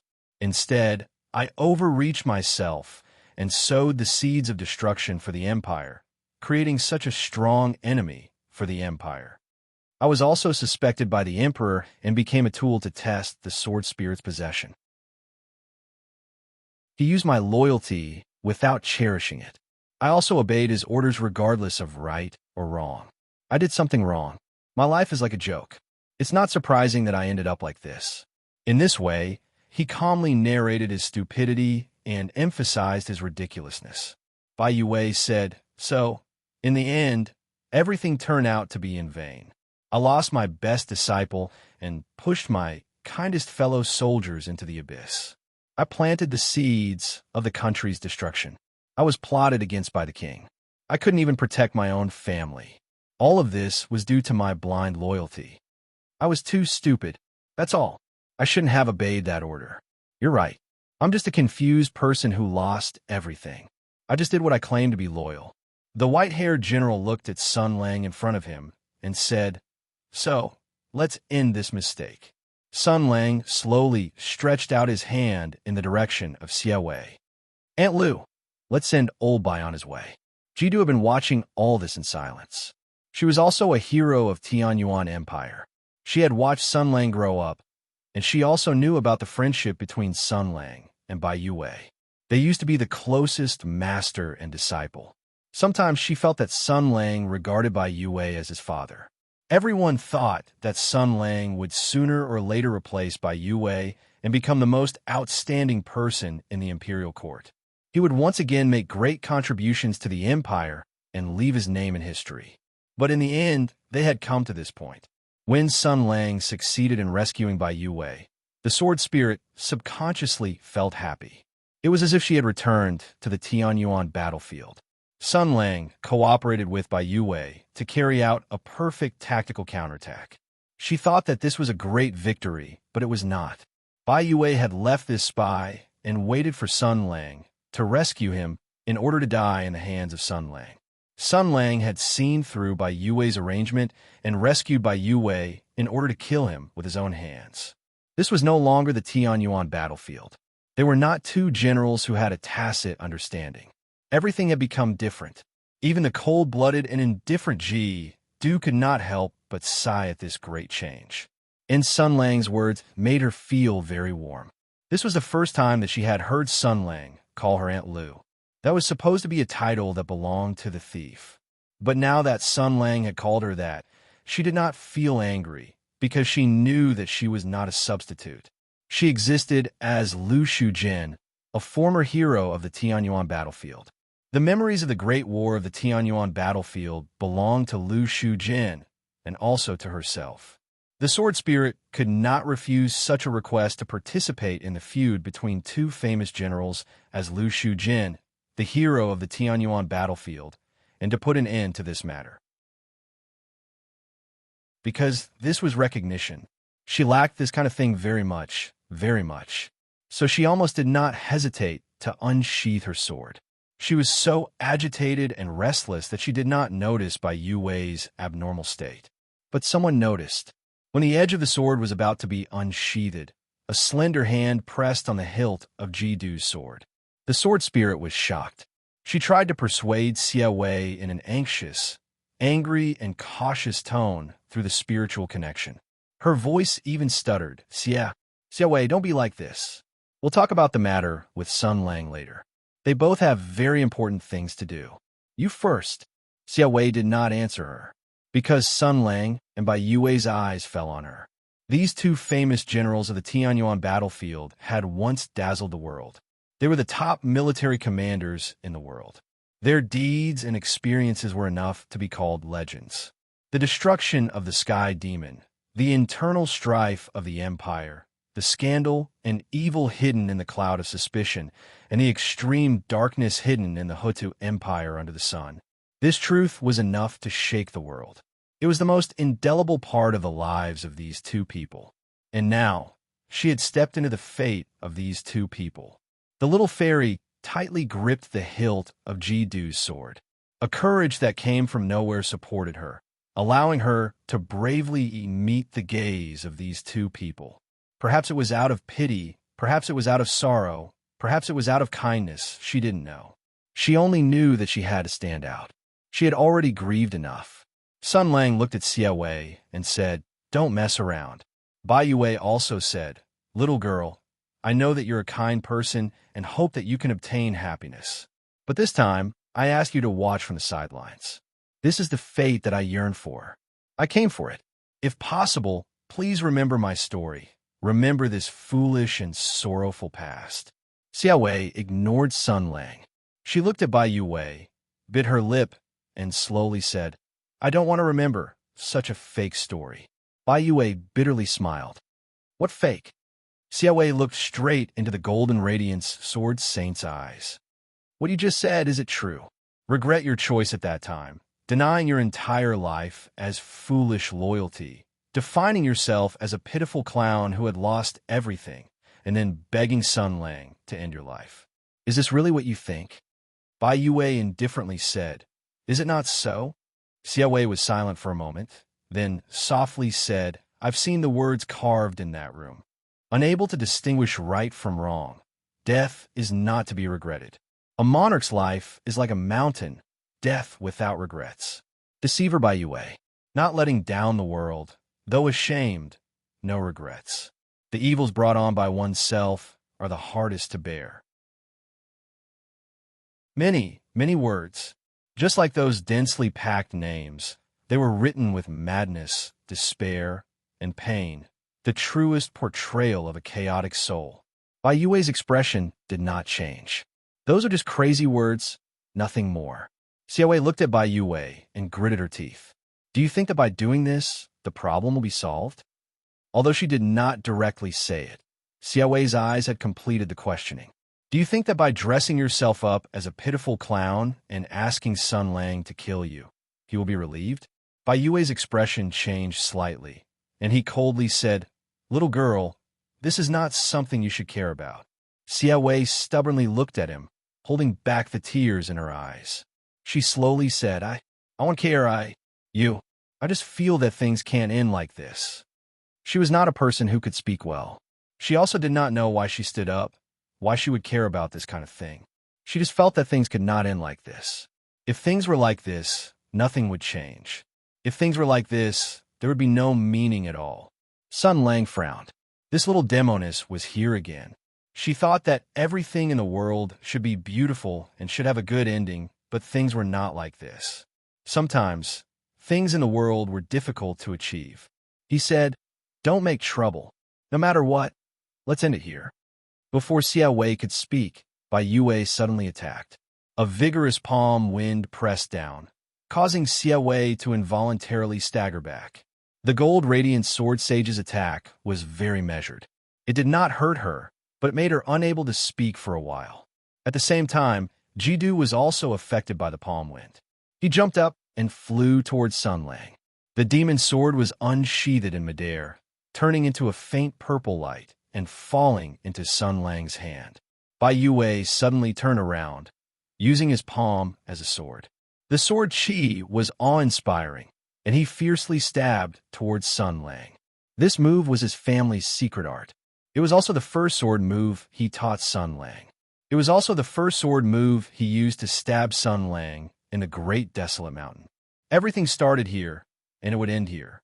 Sun Lang originally had a trace of doubt in his heart. Seeing this sword attack and Ji Du trembling in his hand, almost without thinking, his battle instinct catalyzed a perfect sword move, shaking off Bai Yue's right palm. As Xiaowei cried out in despair, the demon sword pierced through Bai Yue's chest. Chapter 693. Amidst Xiaowei's screams, Jidu pierced Bai Yue's chest. Breaking through flesh and blood and penetrating his body, the bright sword tip came out from his back. The sword hilt was in Sun Lang's hand. Bai Yue had already fused with the golden radiant sacred sword. His body was human, but not human. Even if he was stabbed in a vital point, he could suppress the injury with his powerful strength. But this was not a problem. As long as the sword Qi was infused and twisted with the unparalleled sword Qi, even someone as strong as Bai Yue would become a pile of rotten meat. But Sun Lang did not immediately make a move.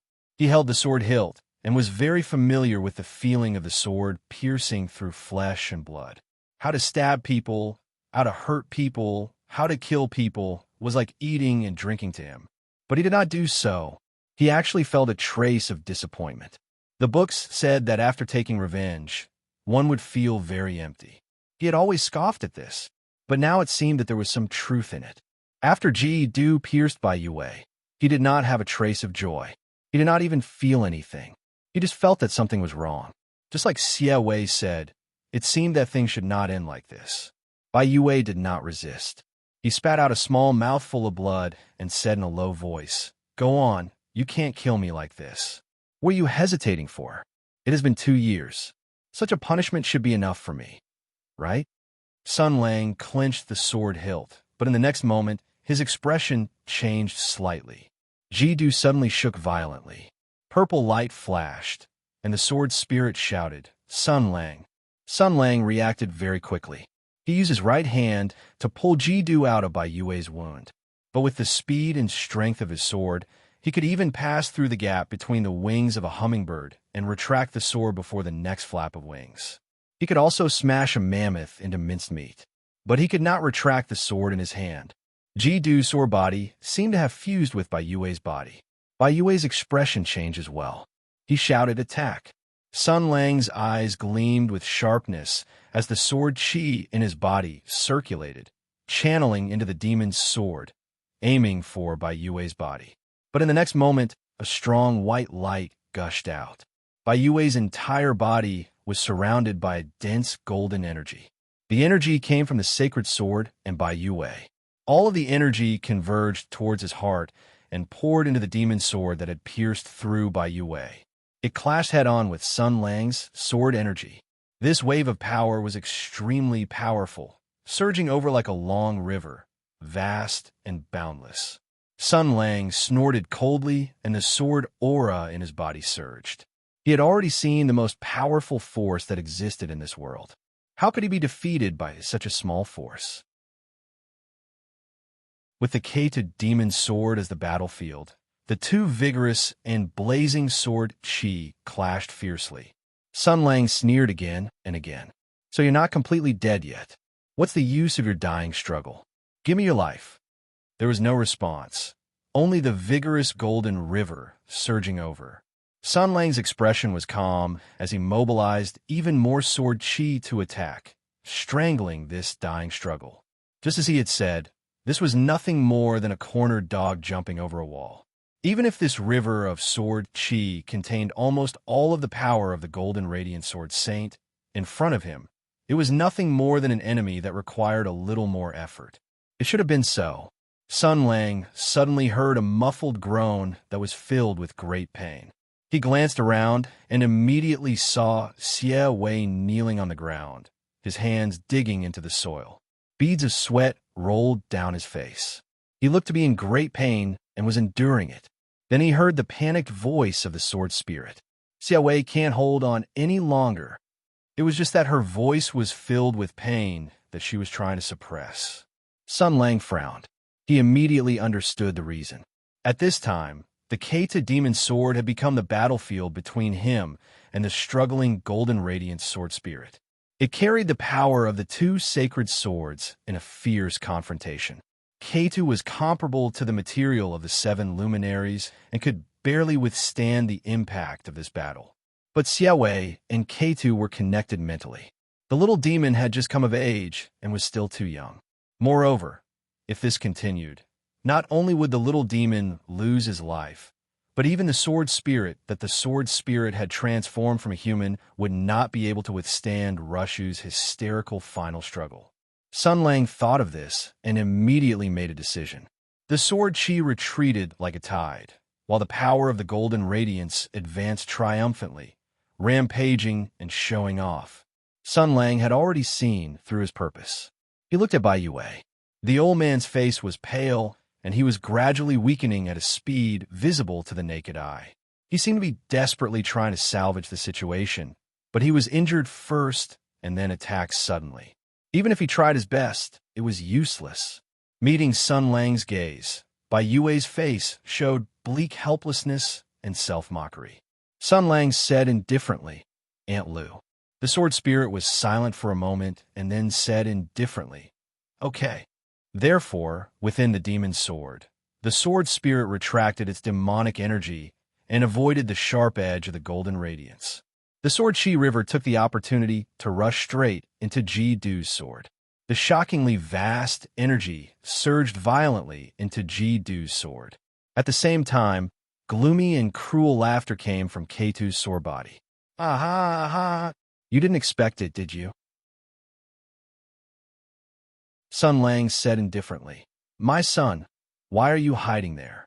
Come to Daddy." Rushu smiled cruelly. "Humph, humph, humph, humph, humph. Very surprised, right? Do you think only you know how to use schemes? Do you think only you can grasp the opportunity? Wonderful, wonderful. You who have abandoned your glory has no way to break through my defense. You can only rely on this sword. But this sword actually comes from the same source as us and was forged using the same method. So it can also contain my soul. You didn't expect it, did you?" Sun Lang could hear the cruelty and killing intent in Bai Yue's laughter. Without any hesitation, he pulled the demon sword out of Bai Yue's body. This time, there was no resistance at all. The demon sword was pulled out of Bai Yue's body. An arrow of blood spurted out from Bai Yue's body, and he fell to the ground powerlessly. The former gold radiant sword saint lowered his head with difficulty and looked at the blood flowing out from his wound. He had been fighting on the battlefield for dozens of years. In the past, this kind of injury was like a mosquito bite to him. It was easy to deal with. But that was in the past. He extended his trembling hand, hoping to seal the acupoints around the wound and use his inner strength to close the wound. However, his hand could not stop trembling. An unprecedented weakness enveloped his body. He no longer had any strength left. Sun Lang extended his hand and tapped the void. A gentle force like water surged out and suppressed Bai Yue's injuries. With his unparalleled martial arts and insight, he could naturally tell that Bai Yue was no different from a cripple. When Rushu charged into K2, he had swept away all the strength in his body. After all, Rushu had already led the fusion and gained control of the body. Bai Yue's strength had fused with the Golden Radiance sword strength.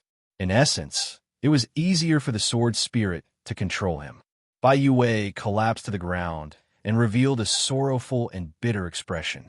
His entire being turned gloomy. He could not do anything. It was the same 2 years ago, and it was the same now. Rushu smiled smugly and viciously. "How is it, Bai Yue? You stupid worm. How do you feel now? You're already a cripple. You can't do anything. You actually dare deny the only meaning you have left in life. Since you want to be a clown so much, then lie in the mud and live a lowly life. That is the ending you deserve. What a good show." Sun Lang held K2 and said indifferently, "You seem to have to reevaluate your present situation." Rushu had provoked Bai Yue with a few words, but when he saw him ignoring him, he felt bored and shifted his attention. Yes, Bai Yue was only a pitiful worm. Sun Lang was the terrifying enemy. However, he seemed to be seeking revenge for the humiliation of being at a disadvantage and being easily forced into a corner by Sun Lang. At that moment, he was smiling smugly. He sneered and said, "Oh, my present situation? I would like to ask, with things as they are, what can you do to me?" Rich gold radiance sword chi suddenly erupted from the demon's sword. At the same time, purple light flourished as two completely different forces clashed in the sword. The sword spirit let out a cold snort. Russia laughed maniacally. "Can you stop me?" "Yes, you can stop me. You can even obliterate me. But the price is this pitiful woman. To think that a human soul has become a sword spirit. One honorable upgrade. Come on, do it." His voice was filled with delight. "When I was in Bai Yue's body, you couldn't kill me without this sword. Then, what can you do now that I've entered this sword? Yes, you definitely have a way. You can shatter this sword, right? Then do it." Sun Lang said without batting an eyelid, "There are many ways to deal with you." Russia laughed out loud before he said, without mincing his words, "Hey, woman over there, you should know how this sword was forged. I was able to successfully enter the sword because of this. We are souls of the same nature. I have a way to enter and leave. It's the same for you. So, do you want to cooperate with me? You also yearn for a true body, right?"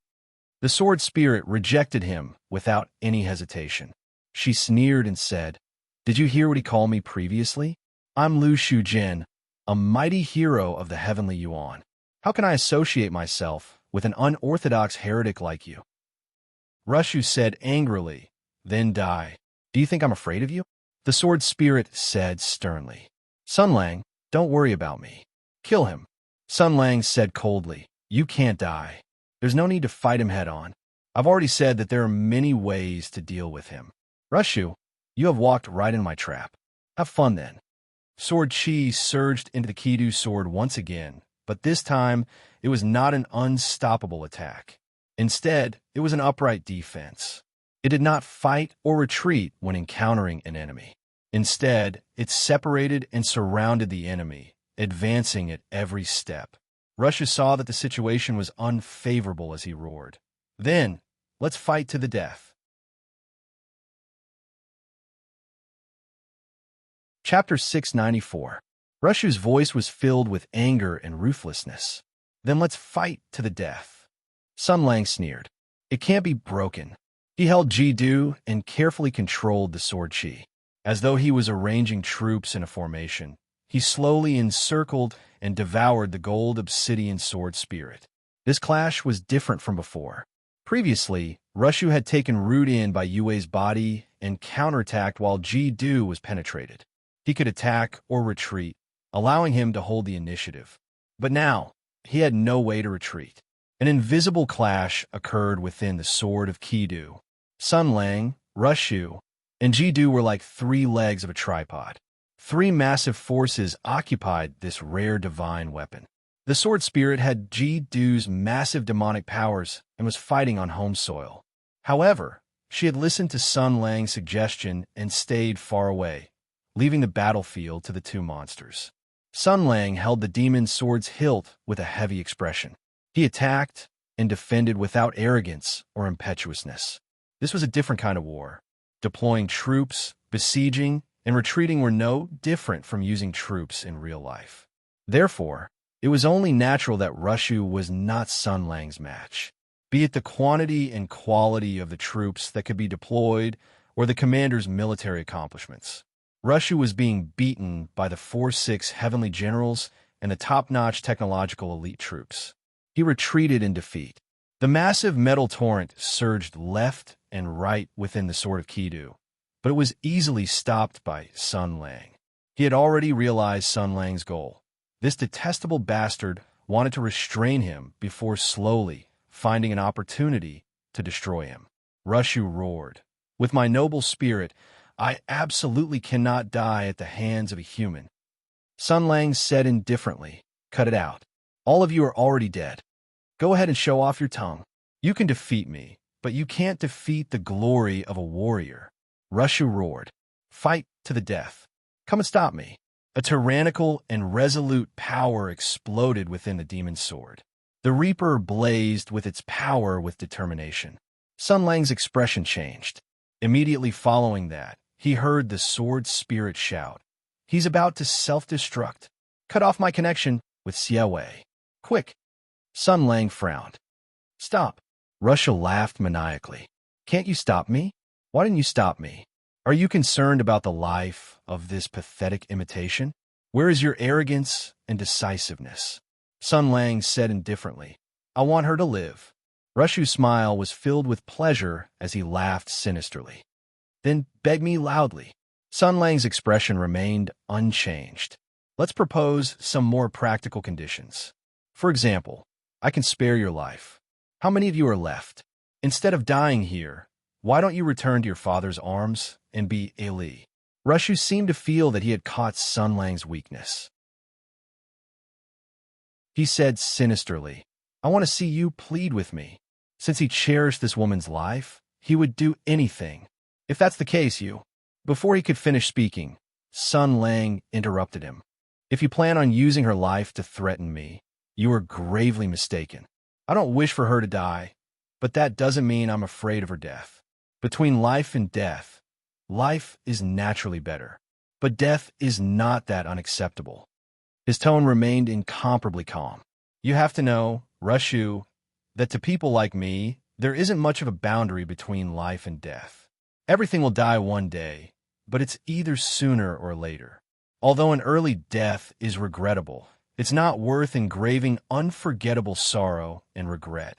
He was not deliberately faking it, nor was he pretending to be calm. Sun Lang said in an extremely calm tone, "It's just like that. After experiencing so many things, I'm actually very open-minded about death." His attitude was terrifyingly calm. It was not innate indifference or cold-bloodedness, but an acquired habit. This indifference to life and death was built on countless killings. It even made Rushu's heart tremble. He could not bring himself to say any mocking words. Before he could reorganize his words, Sun Lang added, "Oh, by the way, if she dies, I'll immediately break 3 holy swords and bury them with her. At least 3. I know where they are. You have to be prepared for your entire family to explode." Rushu flew into a rage. "Are you King threatening me? Aren't you very open-minded about death?" Then Sun Lang added, "By the way, I'll find your father and CK him up again." Rushu flew into a rage. "Shut up." Sun Lang remained unperturbed. Give me a definite answer. We never haggle with Sky Demon. A life for a life.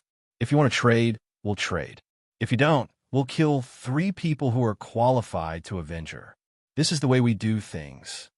He was unmoved by force or persuasion. His willpower was firm, and he would not let anything shake his mind. Such people were the most difficult enemies to deal with on the battlefield because they were decisive and ruthless. They always knew what they had to do. Russia was clearly a sucker for this. This was because he did not see any fluctuations in Sun Lang's emotions.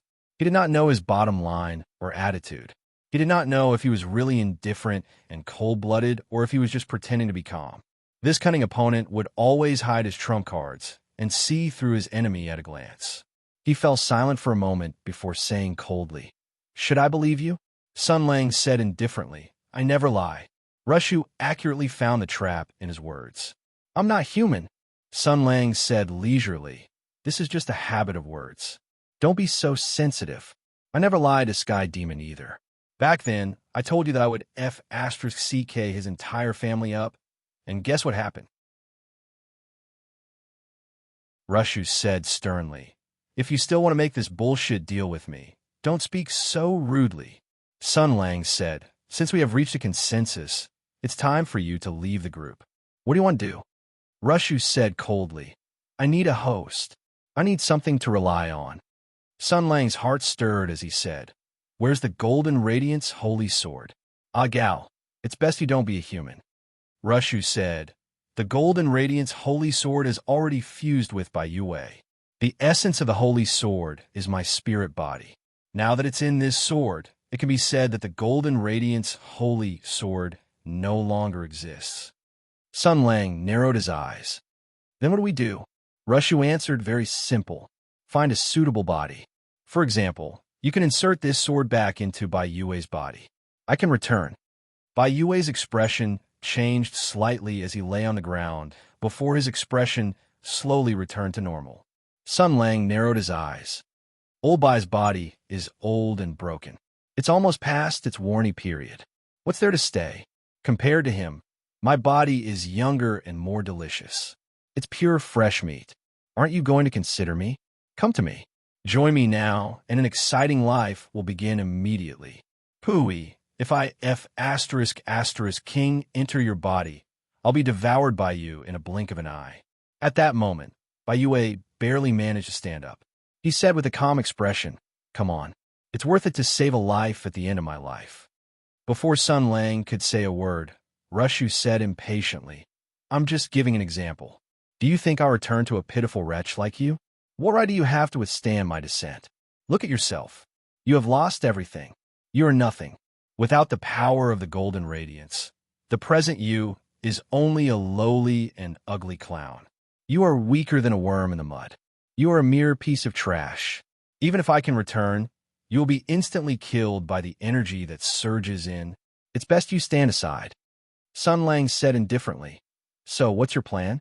"I'm the Golden Radiance Sword Spirit. Only a host of the same spiritual lattice can withstand my descent. Only a sword sage can wield the holy sword." "So," Rushu said coldly, "let that little demoness come over." Before Sun Lang could say a word, the sword spirit vetoed sternly, "No." Rushu said coldly, "I'm only temporarily lodging in her body. I won't devour her. When the time is right, I'll leave. This is also part of the deal." The sword spirit said loudly, "Who can believe you? If it's just lodging, you can stay here." Rushu said without batting an eyelid, "She looks easier to control than you. I need to have a bargaining chip in hand. I don't want to use this method of mutual destruction to keep her in check every time." His magnanimity made the sword spirit even more disagreeable. She said loudly, "No means no. Why don't you ask the person involved for her opinion?" Rushu said with a sly smile, "She looks like a kind individual." Although her heart is filled with sorrow and loss, she definitely wouldn't mind stepping forward. The sword spirit cursed inwardly, but Xia Wei's voice had already sounded. She said, "I agree." The sword spirit bellowed, "Xia Wei." The little demoness first looked mournfully at Sun Lang, before walking towards him and the fiend sword of K2 in his hand. She did not even look at Sun Lang as she said, "If I die, will you avenge me?" Sun Lang frowned. "You don't have to do that." Xia Wei suddenly laughed. She did not even know how to look at Sun Lang. She did not know if she should feel hatred or sorrow, aggrieved or angry. She looked at Sun Lang and said with a shrill laugh, "Then what should I do?" Tell me, what can I do?" Sun Lang was taken aback. He wanted to say something, but ultimately did not. He only said indifferently, "If you die, I will avenge you. The treatment will be the same as Annie Lu." The sword spirit said loudly, "Sun Lang." Xia Wei laughed. She understood Sun Lang's meaning. Sun Lang often told her that she had chosen her own path. She should not regret it and had to bear the corresponding consequences. And the choice in front of her was her own choice. She would not regret it. Ignoring the violent turbulence of Sister Lu and the mental connection, Xia Wei took a few steps forward and reached out to touch the fiend's sword. Rushu immediately sensed it. A massive and sharp force flowed along his fingertip and surged into Xia Wei's body. A terrifying ancient spirit lattice was being transferred to her body. Xia Wei grunted, and in the mental world, the sharp force approached her soul. In this world that was opposed to matter, many exchanges were quick and secretive. The unfamiliar guest's voice was extremely bewitching and evil. He said, "I know about you. I can also sense the hatred in your heart. Your sister Lu will not avenge you. She has an affair with Sun Lang and is his old lover. But I'm different. Our hatred is the same. So how about it? Do you want to join forces with me and take revenge on that arrogant fellow?" In the mental world, Xia Wei suddenly smiled. "All right." The horned tiger's spiritual sense instantly touched the ancient sword soul.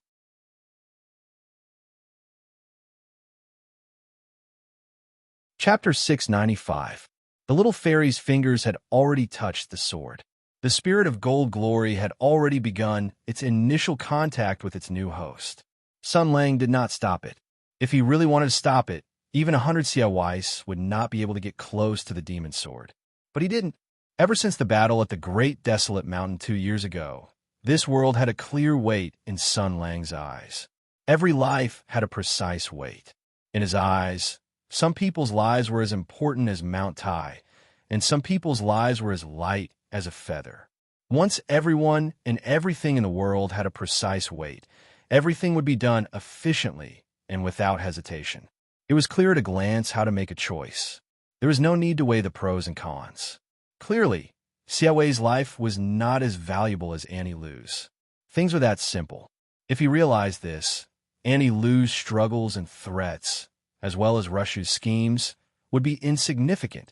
As long as Annie Lu was alive, nothing else mattered. Therefore, Sun Lang coldly observed all of this. He could sense the spirit of Gold Glory's contact with Xia Wei. Meanwhile, Rushu let out a smug laugh in his heart. He said in a low voice, "All right, that's it. Now listen to me. I'll tell you a plan." But at that moment, Xia Wei's consciousness in his spiritual world erupted with an extremely sharp spiritual fluctuation. The consciousness was like a tentacle that instantly sank into Rushu's soul. The horned tiger said sternly, "I'll see for myself." Rushu immediately felt as though a blade had stabbed into his soul. The blade was extremely sharp as it tore apart his flesh and blood, revealing the bloody truth within. It constantly exposed all his secrets. To most intelligent life forms, an individual's memories were inviolable privacy.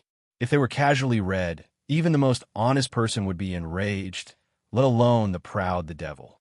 He roared, "How dare you do this?" Xia Wei gritted her teeth. "I'm Xie Hui's daughter, the descendant of the horned tiger. How can I be in cahoots with the sky demon?" The spiritual force transformed into a blade and forcefully penetrated into Rush's core. The horned tiger was an upright, exotic beast. It could discern people's hearts and pry into their memories. All of a sudden, a huge amount of memories flooded into her mind. The gold obsidian sword spirit's life was born in the cold and desolation. It had a hazy intelligence, and it had been muddle-headed for a long time. Once it awoke, it carried a heavy mission. Most of these memories were gray, muddled, and muddled. Only the memories of the past few decades had some color. This was something he had actively participated in. An explosion of information flooded into Xie Wei's mind. Because this form of mind reading had never been done before, reading had even become plundering. The gold obsidian sword spirit's vast memories shook the horned tiger's soul, and a large amount of chaotic memories wreaked havoc on her mind. However, Xie Wei still forced herself to endure. In a very short period of time, she wanted her actions to become valuable. Therefore, she allowed the torrent of memories to wash over her as she searched for the most valuable information. In the spiritual world, everything happened very quickly, almost in a short instant. Xie Wei's expression changed dramatically. She snapped, "He won't die. This is a conspiracy." Rushu sensed that his core memories had been read, exposing his greatest scheme. Therefore, he decisively self-detonated.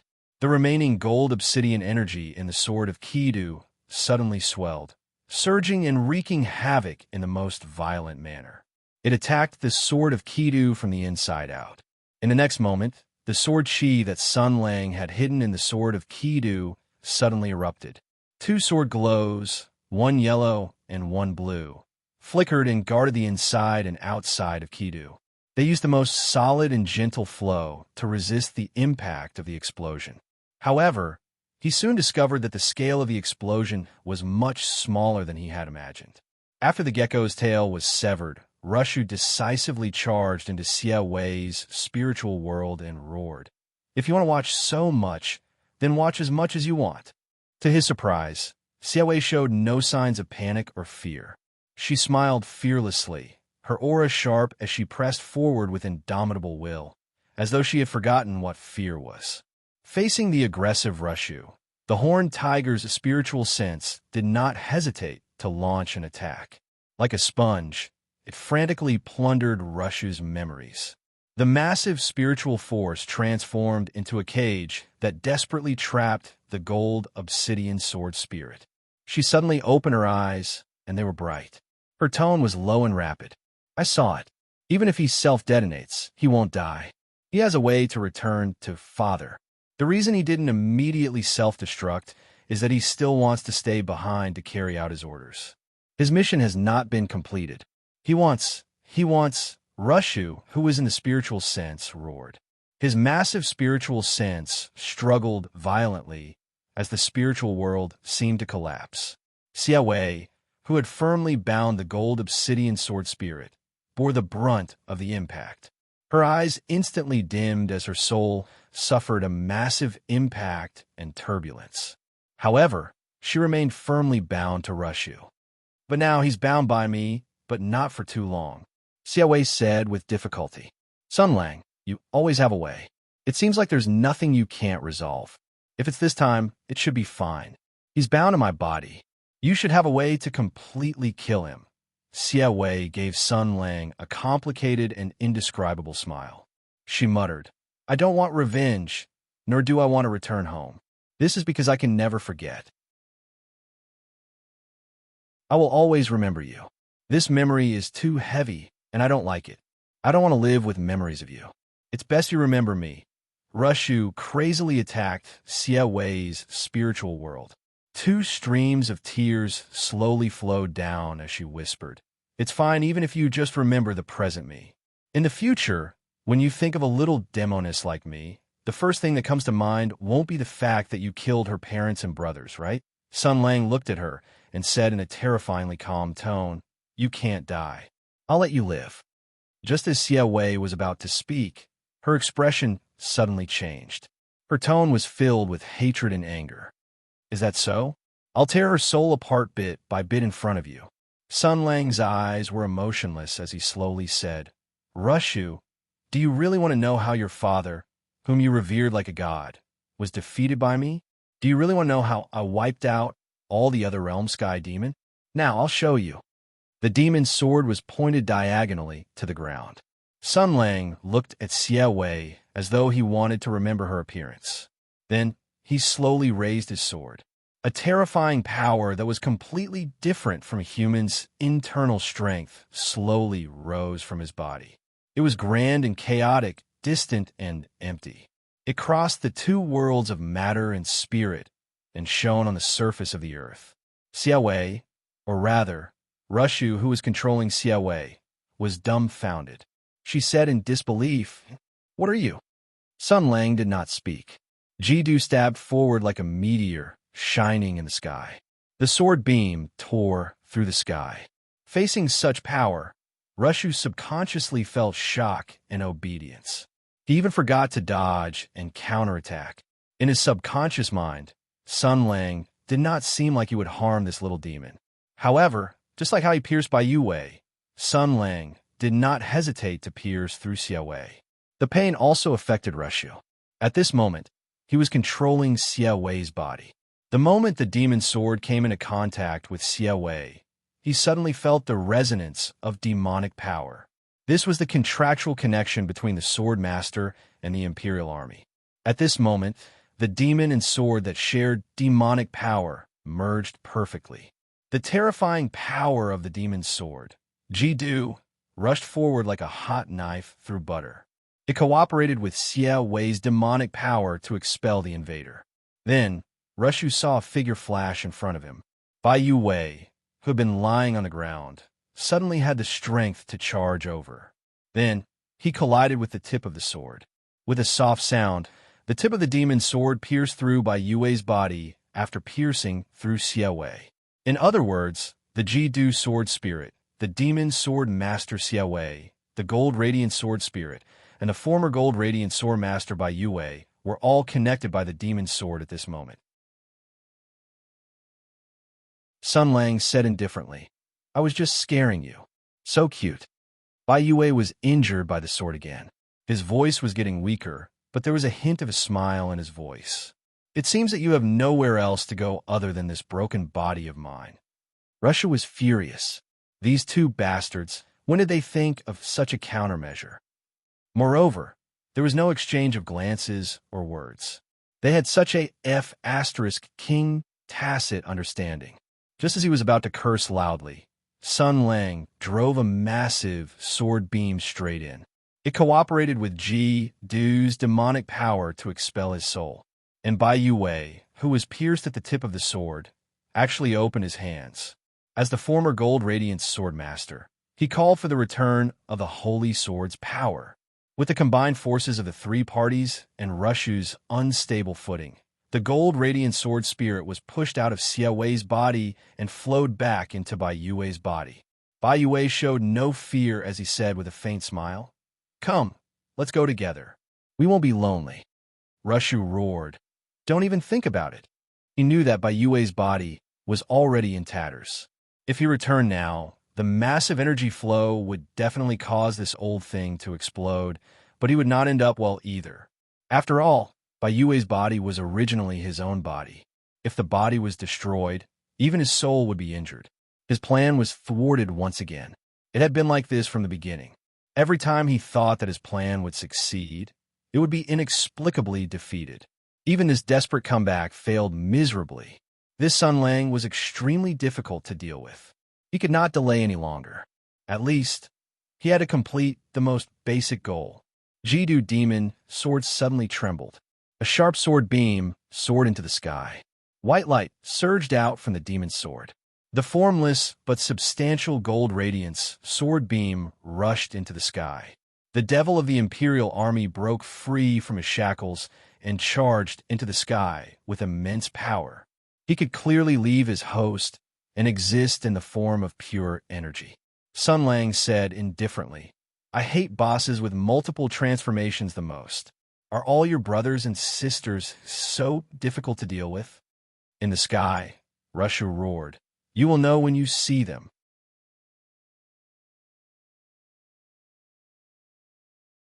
Chapter 696. The enraged Rushu moved above the sky in a pure energy form. A massive and formless energy shrouded the sky above by Family Castle like oppressive and gloomy thunderclouds. The mountains trembled and the weapons trembled. Everyone felt extremely oppressed. Sun Lang narrowed his eyes and looked at the terrifying aura that was everywhere in the sky. He asked, "Xiaowei previously said that you won't die. Could it be that you have some kind of ability that can transfer wills? Rushu roared with laughter. So what if we do? Do you want to try killing us? It's a pity that we won't die. You don't know how much we've paid to achieve this. Sun Lang said indifferently. Oh, is there really no way to kill you? Rushu's laughter became even more rampant. Do you want to try? Do you think I'll tell you? The corners of Sun Lang's mouth curled up into a smile. At least I already know that the person who woke you up and disappeared without a trace with a mysterious method is actually not dead. Moreover, it's someone like you. As for who it is, how to narrow down the scope of the search and lock onto its identity. Do you want me to continue? Rushu was enraged. Following that, he roared as though thunder had struck the sky. The mountains began to quake violently.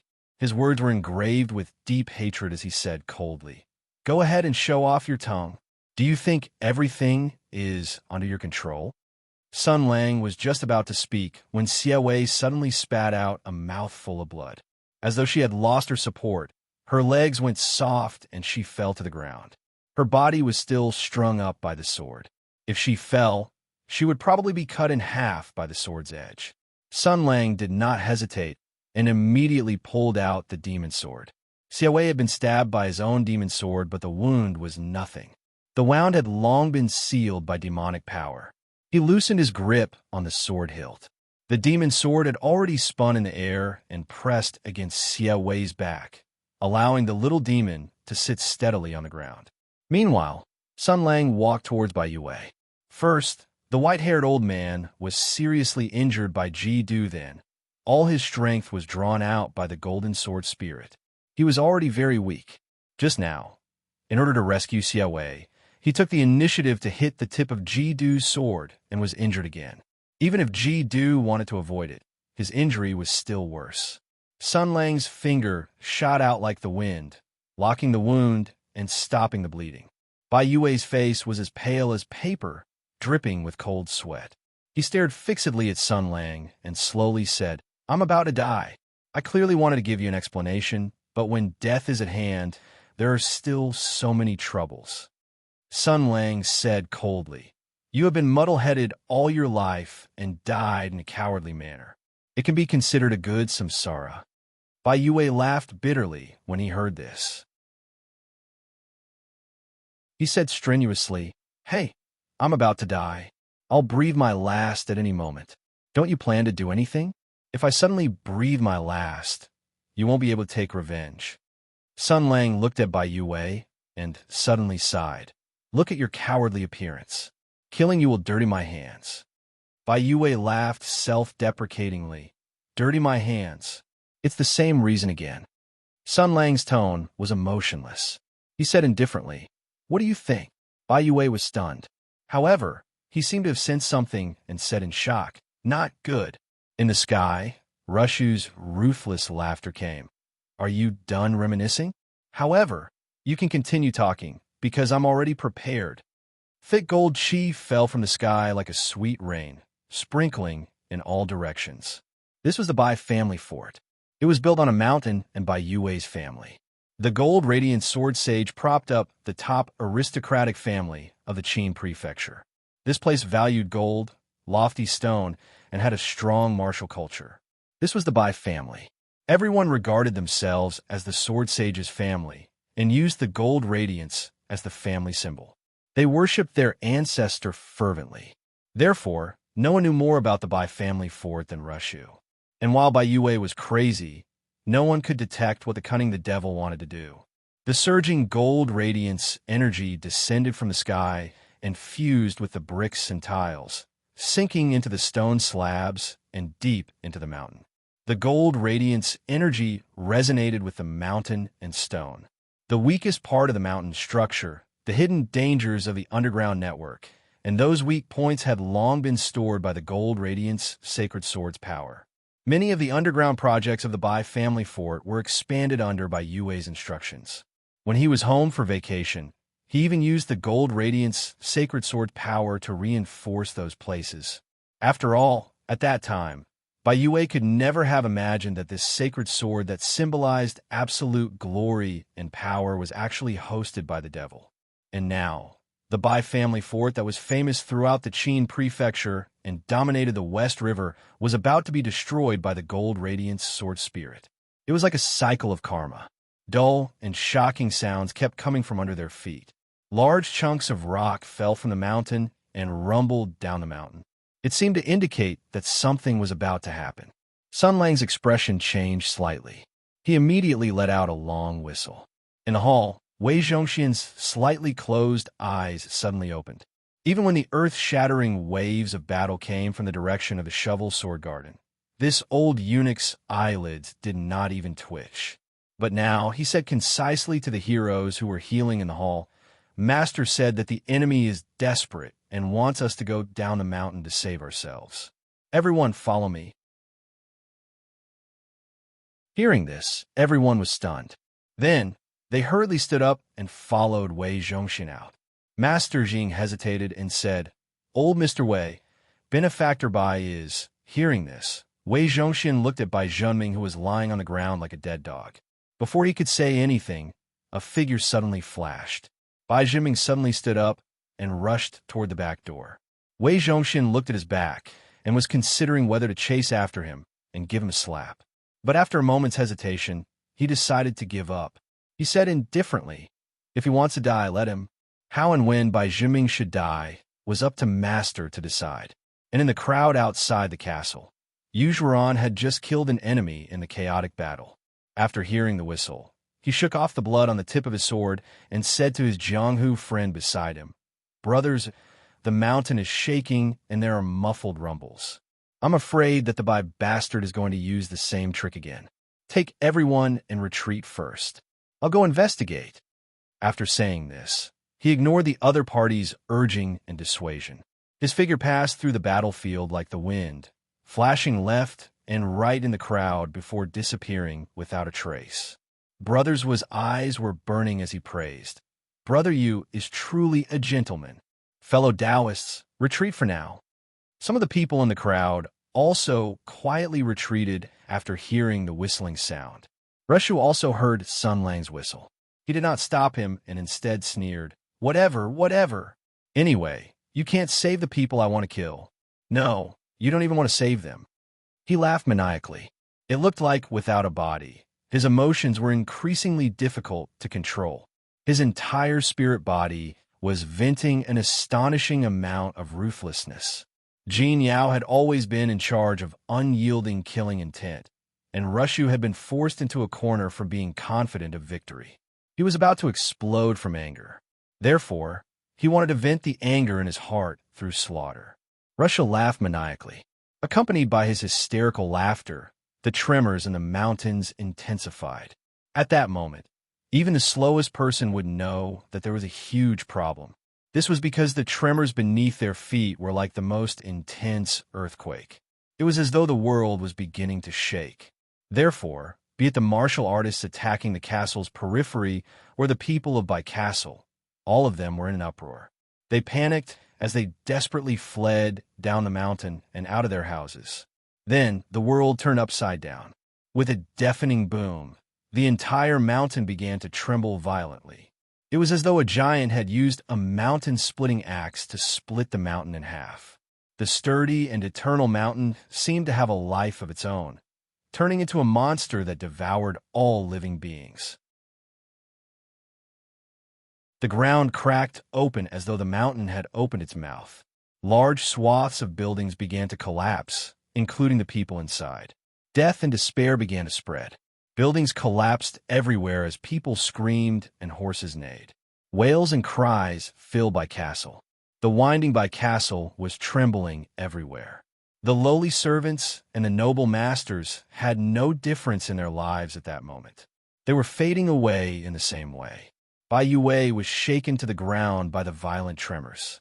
He looked around and saw that the magnificent buildings in the distance were collapsing. Everywhere he looked, this was his hometown. The familiar buildings were collapsing one after another. The prosperity was fading away, leaving behind a scene of devastation. It was like the most terrifying nightmare. He was helpless, as he could only watch helplessly. This was fate, retribution, punishment. This was the cause he had sown back then. He could not even cry or sigh. He did not have the right to do so. The family clan he had once loved and protected was about to meet its end with his life today. At that moment, a brilliant sword soared into the sky and stabbed at Rushu. Rushu laughed loudly. Good timing.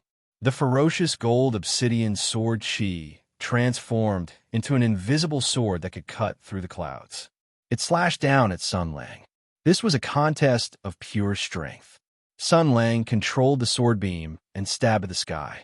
The two powerful forces collided in the air, and the resulting shockwave caused the air to explode violently. Countless people covered their ears and screamed in fear.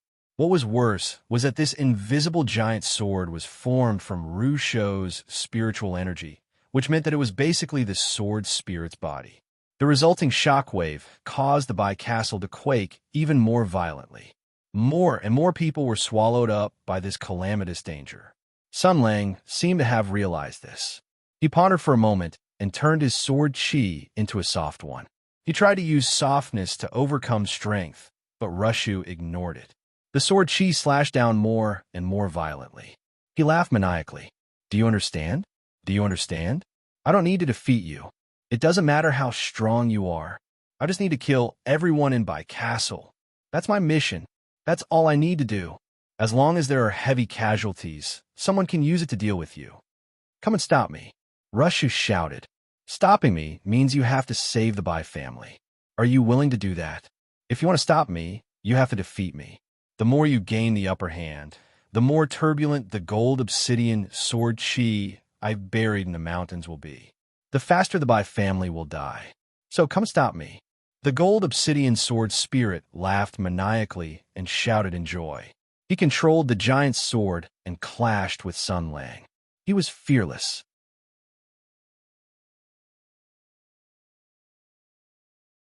Chapter 697.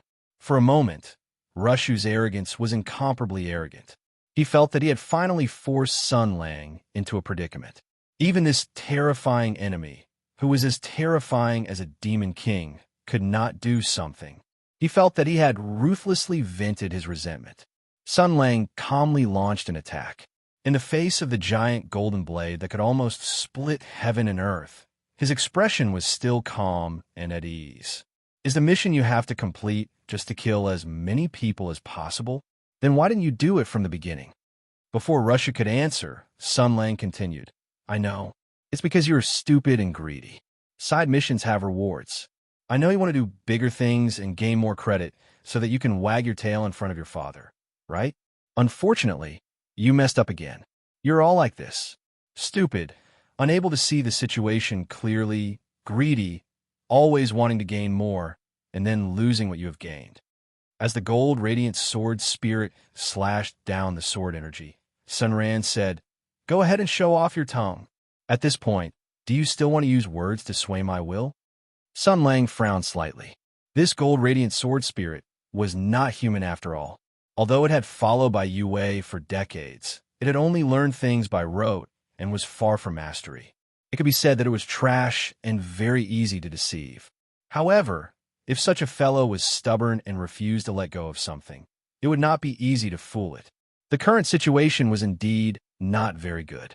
However, what did it matter? In his eyes, life had a precise value.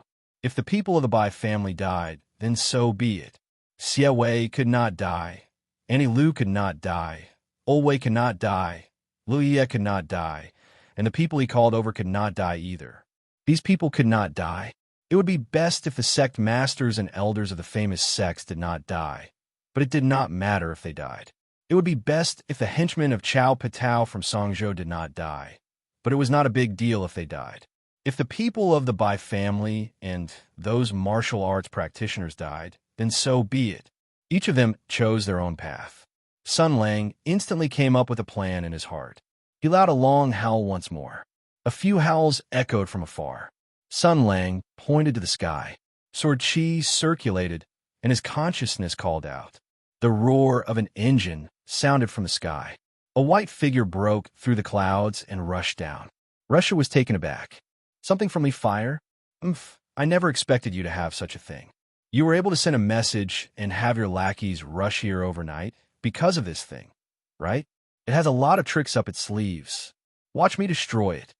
Several sharp sword beams shot towards the rapidly descending blazing angel, but the gigantic war machine nimbly changed its form and controlled its speed in midair. It gracefully dodged the sword beam's interception. Sun Lang raised his sword beam again and attacked Rushu in the sky. He said with a smile, "My gaming skills at remotely controlling Gundams aren't bad, right?" With Sun Lang pestering him, Blazing Angel landed somewhere on the ground at its fastest speed. Immediately following that, the iconic war machine of the Leaf Fire Nation took off again and flew down the mountain with a few people in tow. Russia was just about to intercept and kill when the sword beam he shot out was blocked by Sun Lang. Sun Lang said with a smile, "The mountain is your home ground, but on the ground, I have the final say." The gold celestial sword spirit harumphed. "So what? The one dying today is the Bai family. The others are just filler. It doesn't matter if you kill them or not. If you have the ability, save the Bai family as well." Sun Lang sneered indifferently and didn't answer. At that moment, he had to multitask. Not only did he have to remotely control Blazing Angel to descend to save the people, but he also had to suppress the murderous Rushu, preventing the gold celestial sword spirit from causing a huge commotion. Furthermore, he had to take care of Xia Wei and Bai Yu Wei, preventing them from being implicated by the battle's aftershocks. Therefore, being able to suppress Rushu in such a difficult task was already his limit. Originally, if Ji-Du had helped, he would have been able to use the advantage of the demon sword to activate the unparalleled sword Qi. With a peerless demon weapon that was not inferior to the Seven Luminary Sacred Sword, he would definitely have been able to unleash absolute power. Perhaps the situation would have been different. However, the cunning Rushu had also thought of this.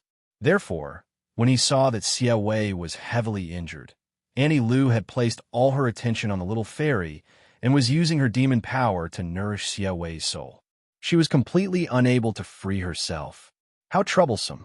She lacked a suitable weapon. He could not help but think of Sun Wukong. That monkey also lacked a suitable weapon, which was why he had run to the Dragon Palace to extort money. It seemed that after this matter was over, he would have to find a kind-hearted Dragon King. Or perhaps someone could help him. As he was unable to split himself, a single person's strength was ultimately limited. Thinking of this, Sun Lang subconsciously looked at Bai Yu Wei and then shook his head. Old Bai was no different from a cripple. Even a child who had never practiced martial arts could beat him to death with a single punch, let alone the extremely powerful spirit of Gold Glory. At this moment, Bai Yu Wei was also looking at Sun Lang. When he saw Sun Lang's gaze, he instantly understood the meaning of Sun Lang's gaze. Old Bai trembled and closed his eyes in pain. Ma Shou was keenly aware of this. He was the spirit of Bai Yu Wei's sacred sword. After spending a long time with Bai Yu Wei, he knew the temperament of the former Gold Glory Sword Sage. Now that he was in a deadlock with Sun Lang and the lives of the Bai family were constantly falling, he had nothing else to do. He might as well infuriate Bai Yu Wei to death, even if it meant disrupting Sun Lang's thoughts. Therefore, the sword spirit smiled viciously.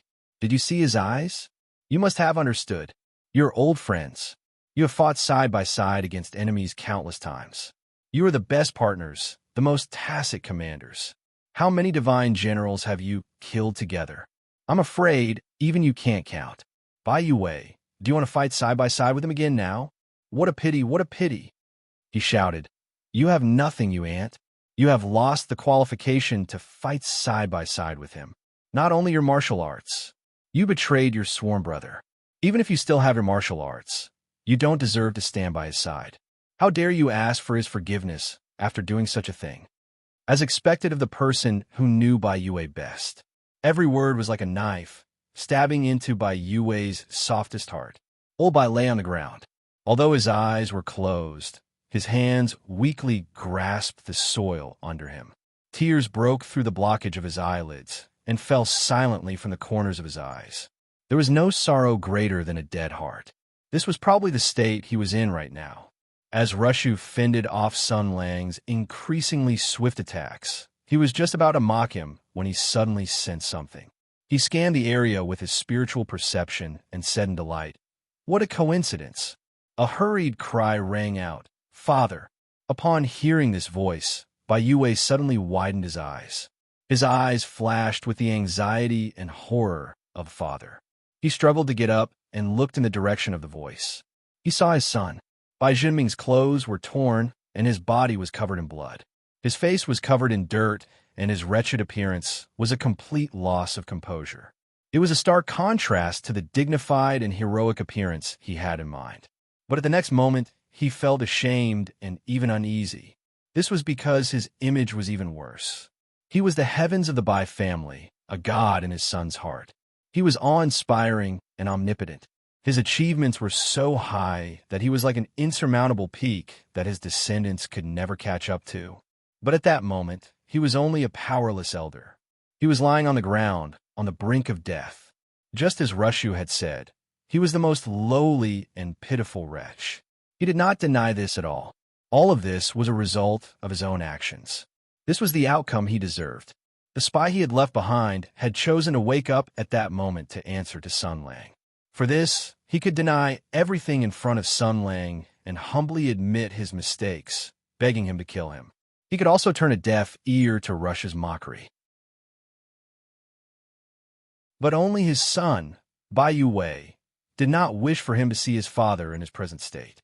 This was because he was his father, an omnipotent god in his son's heart.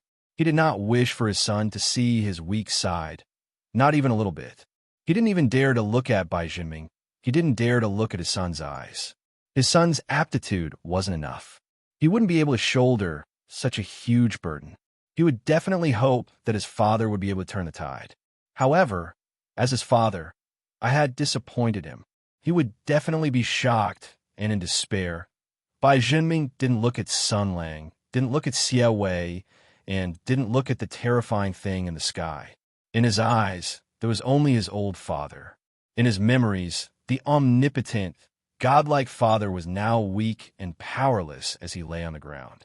That was his father. He shouted loudly, "Father!" The wretched patriarch of the Bai family, whose clothes were in tatters, scrambled to his father. He turned a blind eye to the terrifying battle close at hand. He turned a blind eye to Sun Lang, the great enemy of the Bai family. He did not even care about what was happening. In his eyes, there was only his father. There was no so-called shock or disappointment in his shout, only deep worry. This had nothing to do with identity or status. There was no patriarch of the Bai family or the golden radiant sword sage. There was only father and son. When the father did not have the ability to protect the son, it was the son's turn to protect the father. This was the law of nature. This was the law of human relationships. Bai Yue's eyelids trembled as he hurriedly opened his eyes. Just as he was about to ask Bai Jinming to leave, he heard the words he did not want to hear the most. He heard Rushu roar excitedly. Bai Yue watched carefully. Almost instantly, he understood what the other party wanted to do. The old man shouted in despair, "Sun Lang!" The next moment, a violent sword chi descended from the sky. This was a long premeditated sneak attack. The terrifying sword chi not only shot at Blazing Angel, who was on a rescue mission in the distance, but also at Xie Wei and Bai Yue. The fiercest attack was aimed at Sun Lang. Everything was within Rushu's evil calculations. He wanted to restrain Sun Lang and achieve his goal. The most despicable sneak attack was left for Bai Jinming.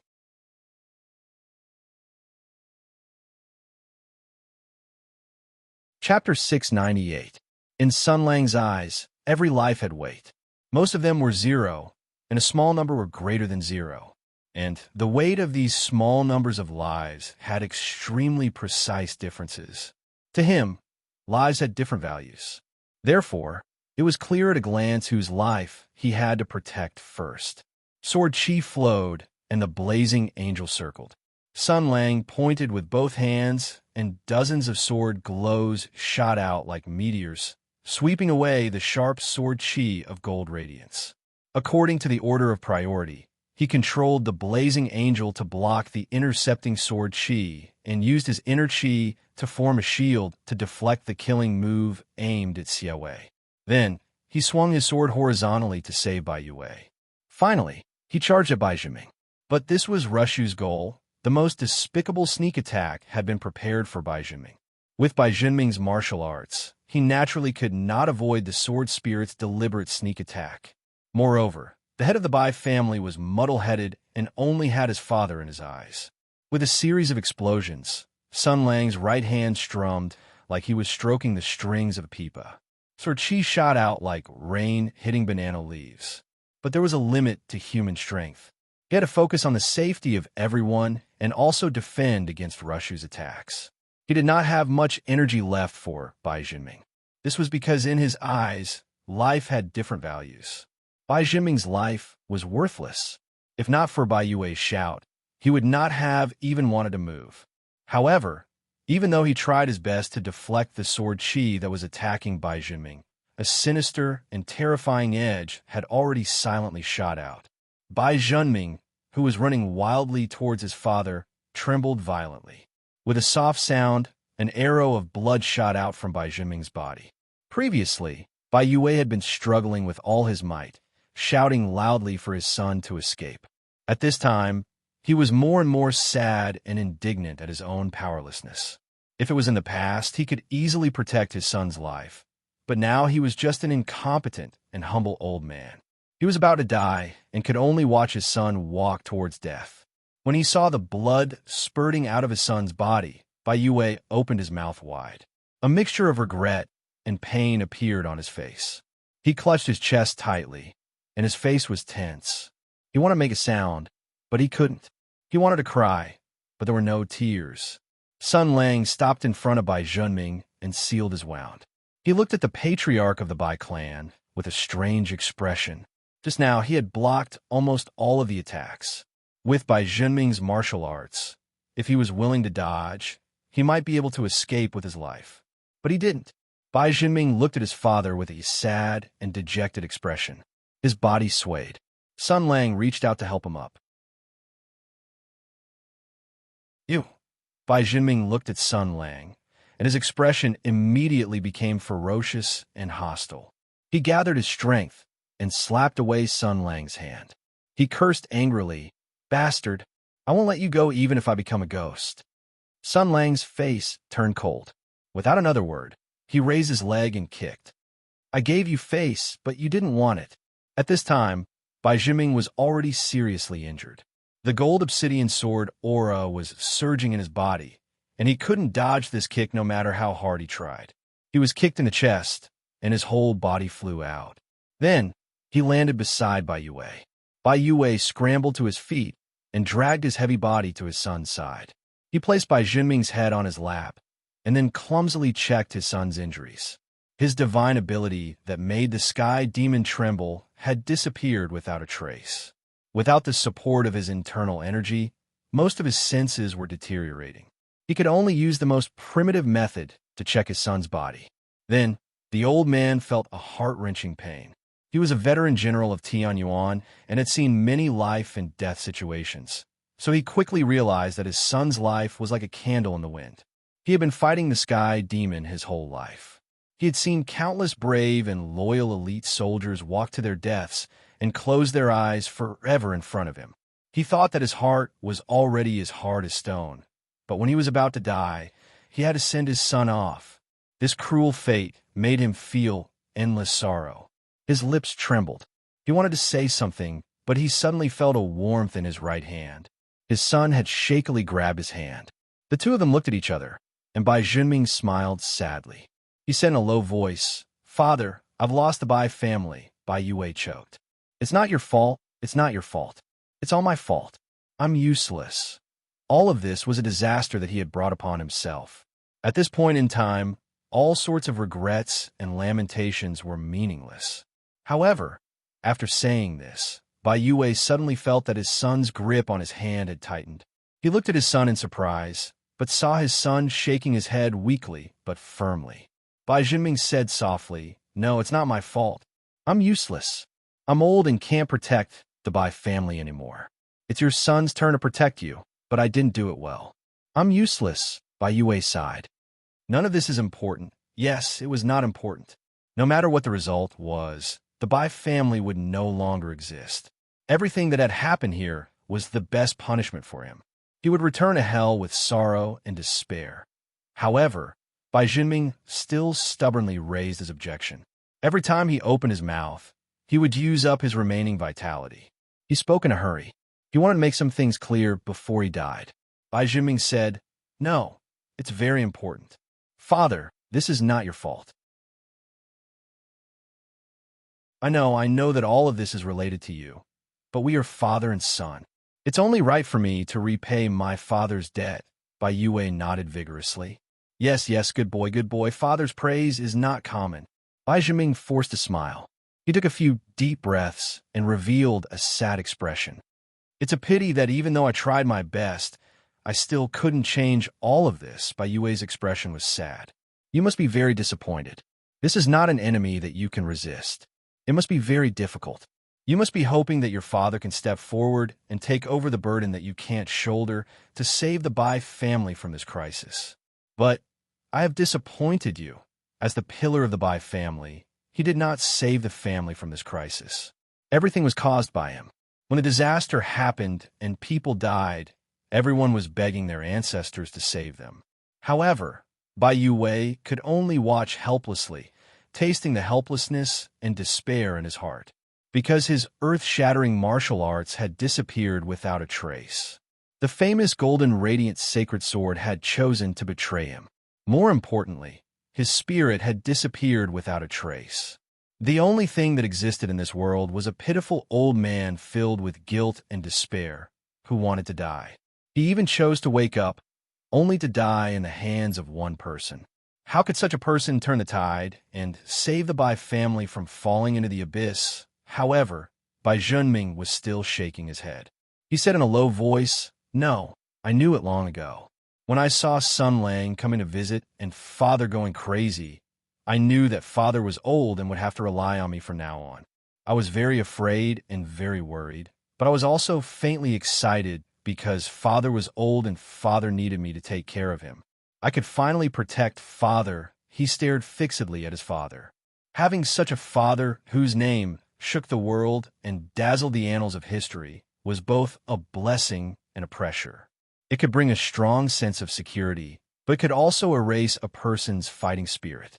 Because his father's achievements were already the peak that a subject could reach, and he would never be able to catch up. Bai Junming slowly smiled. His smile was full of bitterness and regret. He said, "But I messed up. I can't do it. My martial arts are too weak. My brain is not good. My talent is not good. I was born like this. No matter how hard I try, I can't catch up to you. Father, you leave too quickly." Bai Yue's heart was filled with grief. He said sadly, "Yes, it's my fault. I didn't teach you well. I was always fighting and rarely saw you in a year." This time, Bai Junming did not object. His voice became weak, but he still smiled and said softly, "Yes, this is Father's fault. I blame Father. You found me a very, very good teacher. You had them teach me how to read, the art of war, the principles and martial arts. They taught me very diligently and taught me everything. But there was one thing that they couldn't teach me. Only my father could teach me, but he didn't teach me." Bai Yue felt his son's gradually weakening flame of life. He felt a heartfelt panic and sorrow. Like any other father, he hurriedly said, "What is it? What is it? I'll teach you now. I'll teach you now. Don't sleep, don't sleep." Hearing this, Bai Junming's dimmed eyes brightened. He forced a smile and said, "In these few days, I really hope that Father can appear like a god, like a hero, to save me, to save the Bai family. Because I can't do it, because I'm not a hero. Father, although you didn't have the time to teach me personally, you found me very good teachers. But there's one thing that they can't teach me. That is a hero. They can't make me a hero, because they are not." Bai Junming looked at his father and said softly, "Only Father can teach me, because you are a hero. But you don't have the time to teach me, so I can't be a hero to save the Bai family, to protect our people. Father, can you teach me? What is a hero?" Bai Yue was stunned. Whether it was martial arts, the art of war, or strategy, he could teach him. But this he could not teach him, because he was no longer a hero. He was a pitiful worm who had lost everything. He betrayed his fellow soldiers and was used by the emperor. His life of fame was wasted, and he could only wait for the end of his life. How could he teach his son what a hero was? He looked at Bai Junming with grief, but no matter what, he could not say it. He could not deny himself in front of his son, deny that he was no longer a hero, because a father was unwilling to show weakness in front of his son. He did not want his son to see his weak side, let alone deny his life's achievements. Bai Junming looked at his father, blinked, and said softly, "I know, because it's not easy to teach, right? Now, there's no time. Becoming a hero is an amazing thing. I have been chasing after Father all my life, basking in your shadow, living as the son of the Sword Saint, listening to your heroic stories, enjoying the glory you bring. I feel very proud. Since I was young, it has been like this. To be the son of a hero, I feel very happy. But there is something that makes me feel disappointed." His words became slower and slower, and his voice became softer and softer. Because as the hero of Tianyuan, Father is very busy, so he did not have time to teach me and let me become a hero. What a pity. The son of a hero looked at his father, revealing a childlike smile. It was full of longing for the adults and full of admiration for his father. That was the son's earliest understanding of the world. Before he saw the outside world, his father was a towering mountain in his eyes, blocking everything for him. He said softly, "I'm afraid it's too late in this life. In the next life, Father, can you teach me?" He did not wait for an answer, or rather, he did not need an answer. The son of the gold-radiant Sword Saint, the head of the Bai family, Bai Junming, lost the light in his eyes. He died.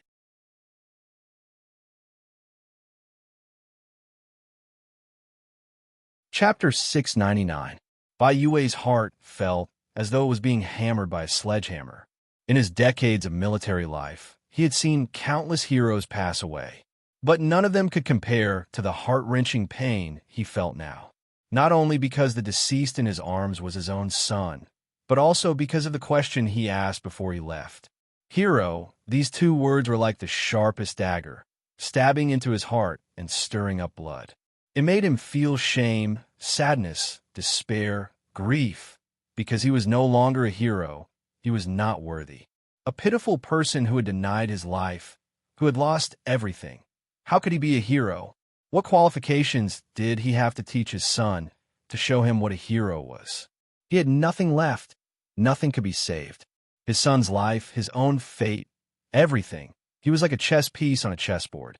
Once he achieved his goal, he would be discarded like a pair of worn-out shoes. Just like now, he could only watch his son die without being able to do anything. He couldn't even fulfill his son's last wish and regret. He was simply the biggest failure of a father in the world. He couldn't even cry. Bai Yue opened his eyes in a daze. His expression was very distorted. He even wanted to squeeze out tears, but he couldn't cry. Sadness and despair occupied his heart, rejecting everything. He looked up at the sky. He didn't even know what he wanted to do or what he was. His expression seemed to be laughing, but not crying. He didn't know if he was laughing at himself or lamenting his fate. He closed his son's eyes and whispered, "Hero, hero." This word was already very far away from him. Very, very far away. He grabbed his hair and pressed on his chest. It was as though something familiar was jumping and roaring in his heart. It was as though something was burning in his heart, trying its best to spread light and warmth to his entire body. But the scars of the past covered everything. The black sky shrouded his heart. He smiled bitterly and said the words he didn't dare to say to his son. "I'm no longer a hero. I'm not worthy. A person like me, what qualifications do I have to be a hero?" "No, you are." Hearing this voice, Bai Yue suddenly raised his head. His gaze was as fierce as an old wolf. Xiaowei leaned on the demon sword and sat on the ground. The little demoness expression was extremely weak. She stared at Bai Junming's corpse with sorrow on her face. She softly spoke, "In Mr. Bai's eyes, you are." Bai Yue said fiercely, What do you know? Xiaowei turned a blind eye to his fierce attitude and slowly said, I understand, just like my parents. Even if I know the truth about the battle of the Great Desolate Mountain and know that they participated in that unjust battle, do I have to treat them as ignorant lackeys and the Emperor's minions and deny everything about them? Bai Yue said ferociously. Isn't that so? After doing such a thing, do you still want to be thick-skinned and claim credit for yourself as a hero? Xiaowei whispered, so this Tianyuan battle was fought by Sun Lang alone from beginning to end. Bai Yue was stunned. You fought on the battlefield for decades. Was everything you did a lie?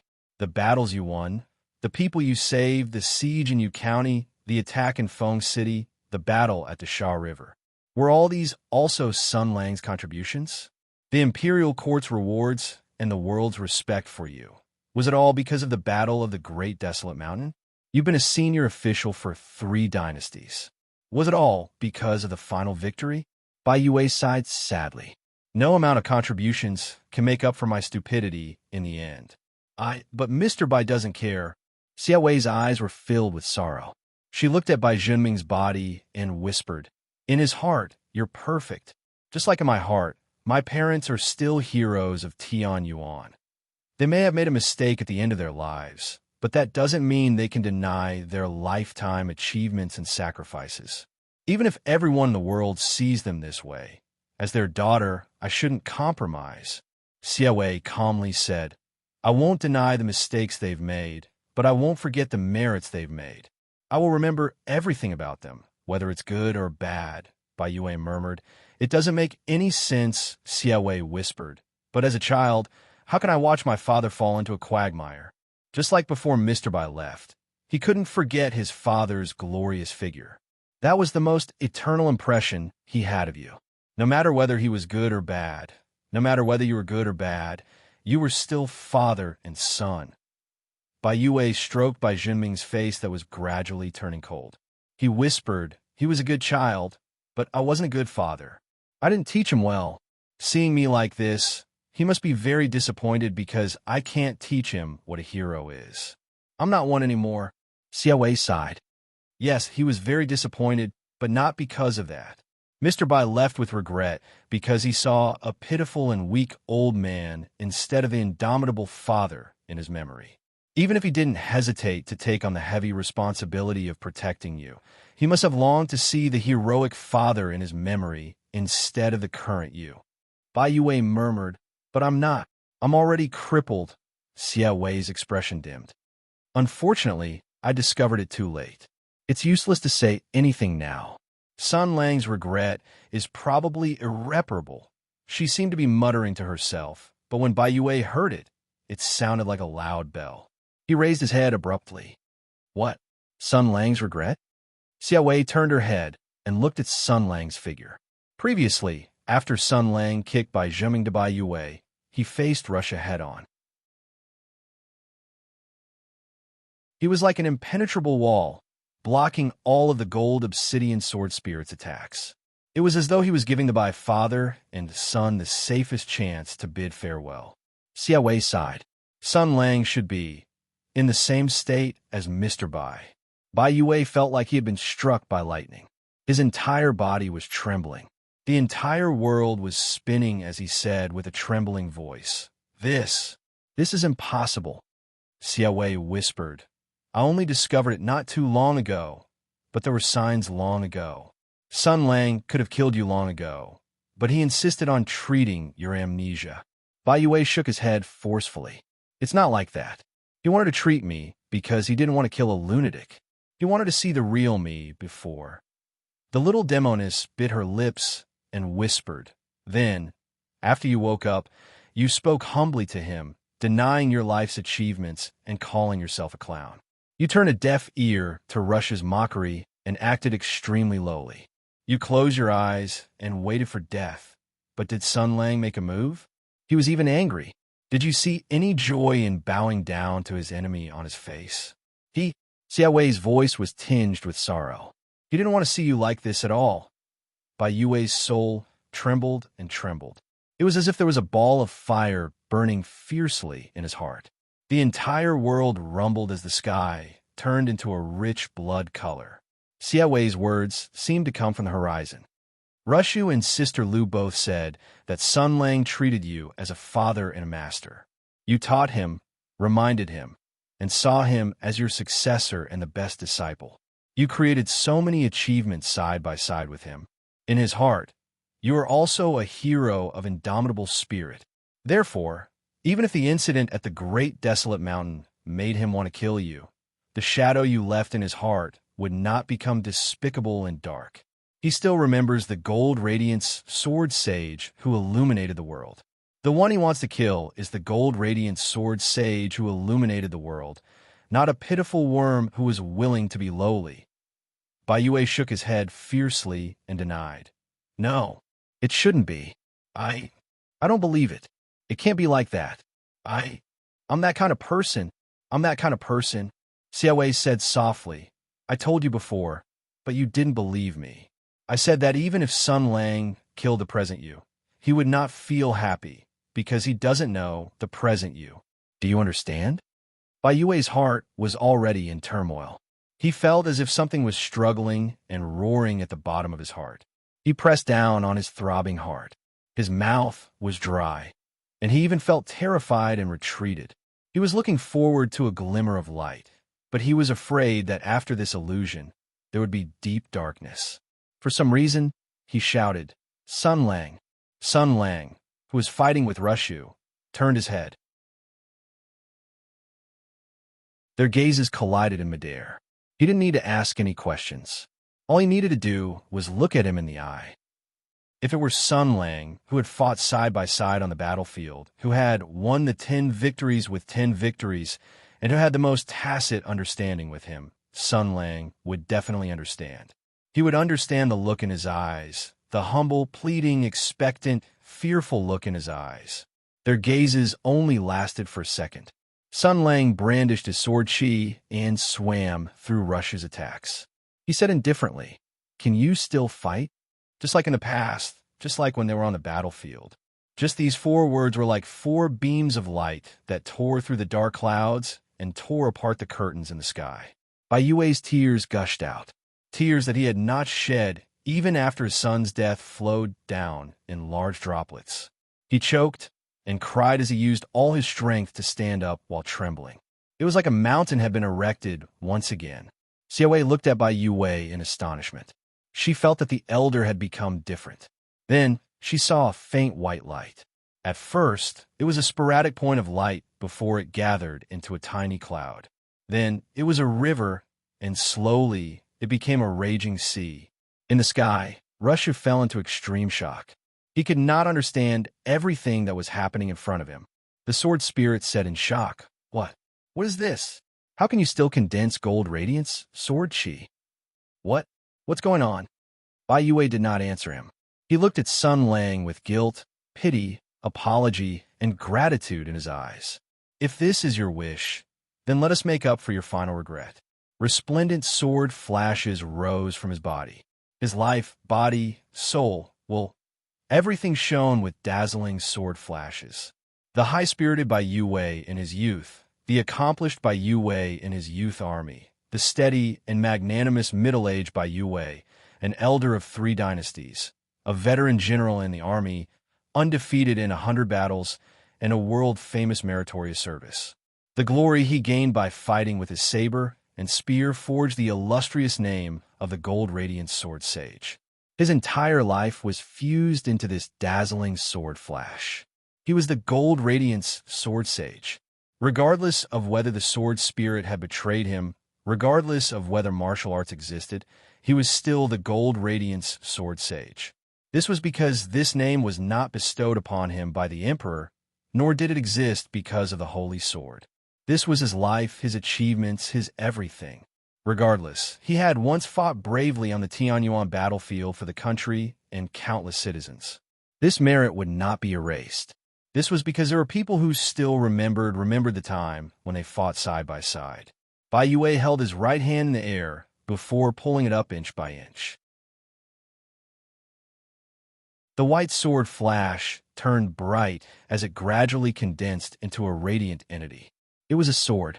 This sword had made him illustrious, supporting the Bai family's position as the #1 family in the Qin prefecture.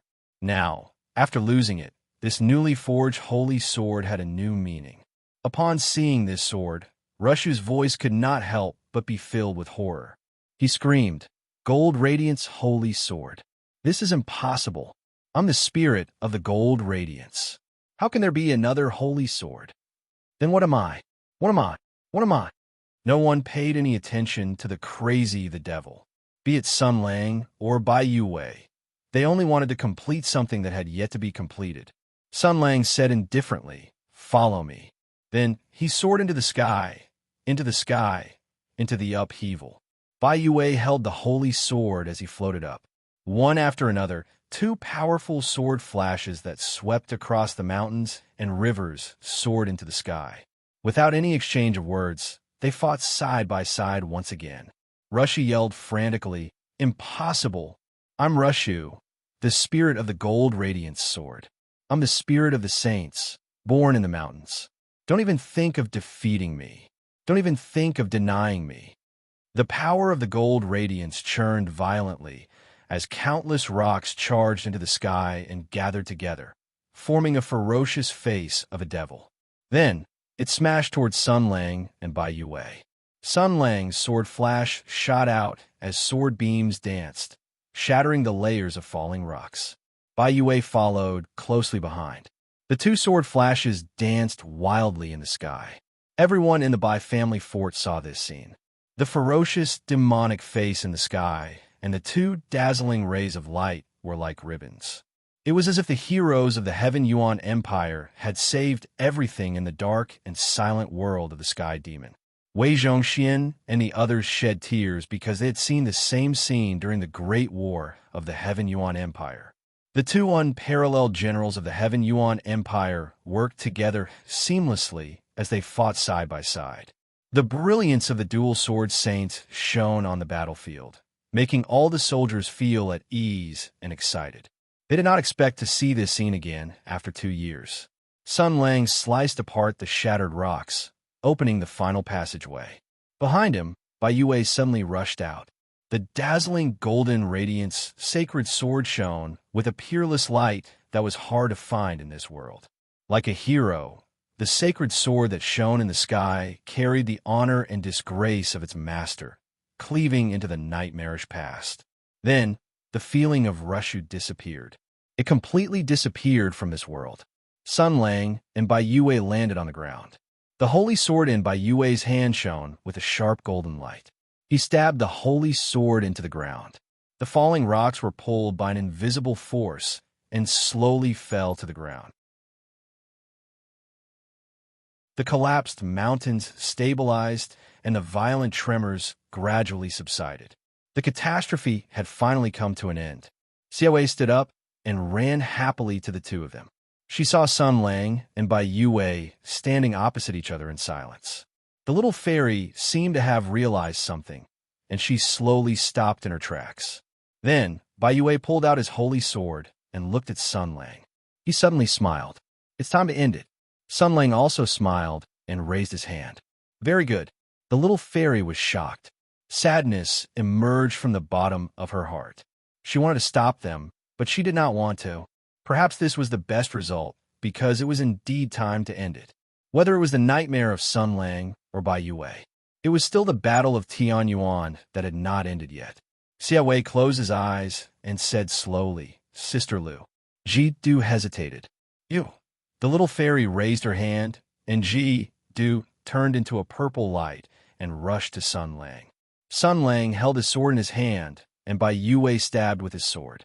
The two souls of war, their weapons clashed for the last time. Then, the winner was decided. The tip of the golden sword stopped in front of Sun Lang's neck. The tip of Ji Du's sword broke Bai Yue's heart. The old man fell powerlessly in Sun Lang's arms. His head rested on Sun Lang's shoulder. They hugged for the last time because Bai Yue's body gradually turned into white spots of light. Little by little, it merged into the golden sword. The old man's mouth revealed a smile. He slowly closed his eyes and whispered in Sun Lang's ear the words that were 2 years late. "I'm sorry. Yes.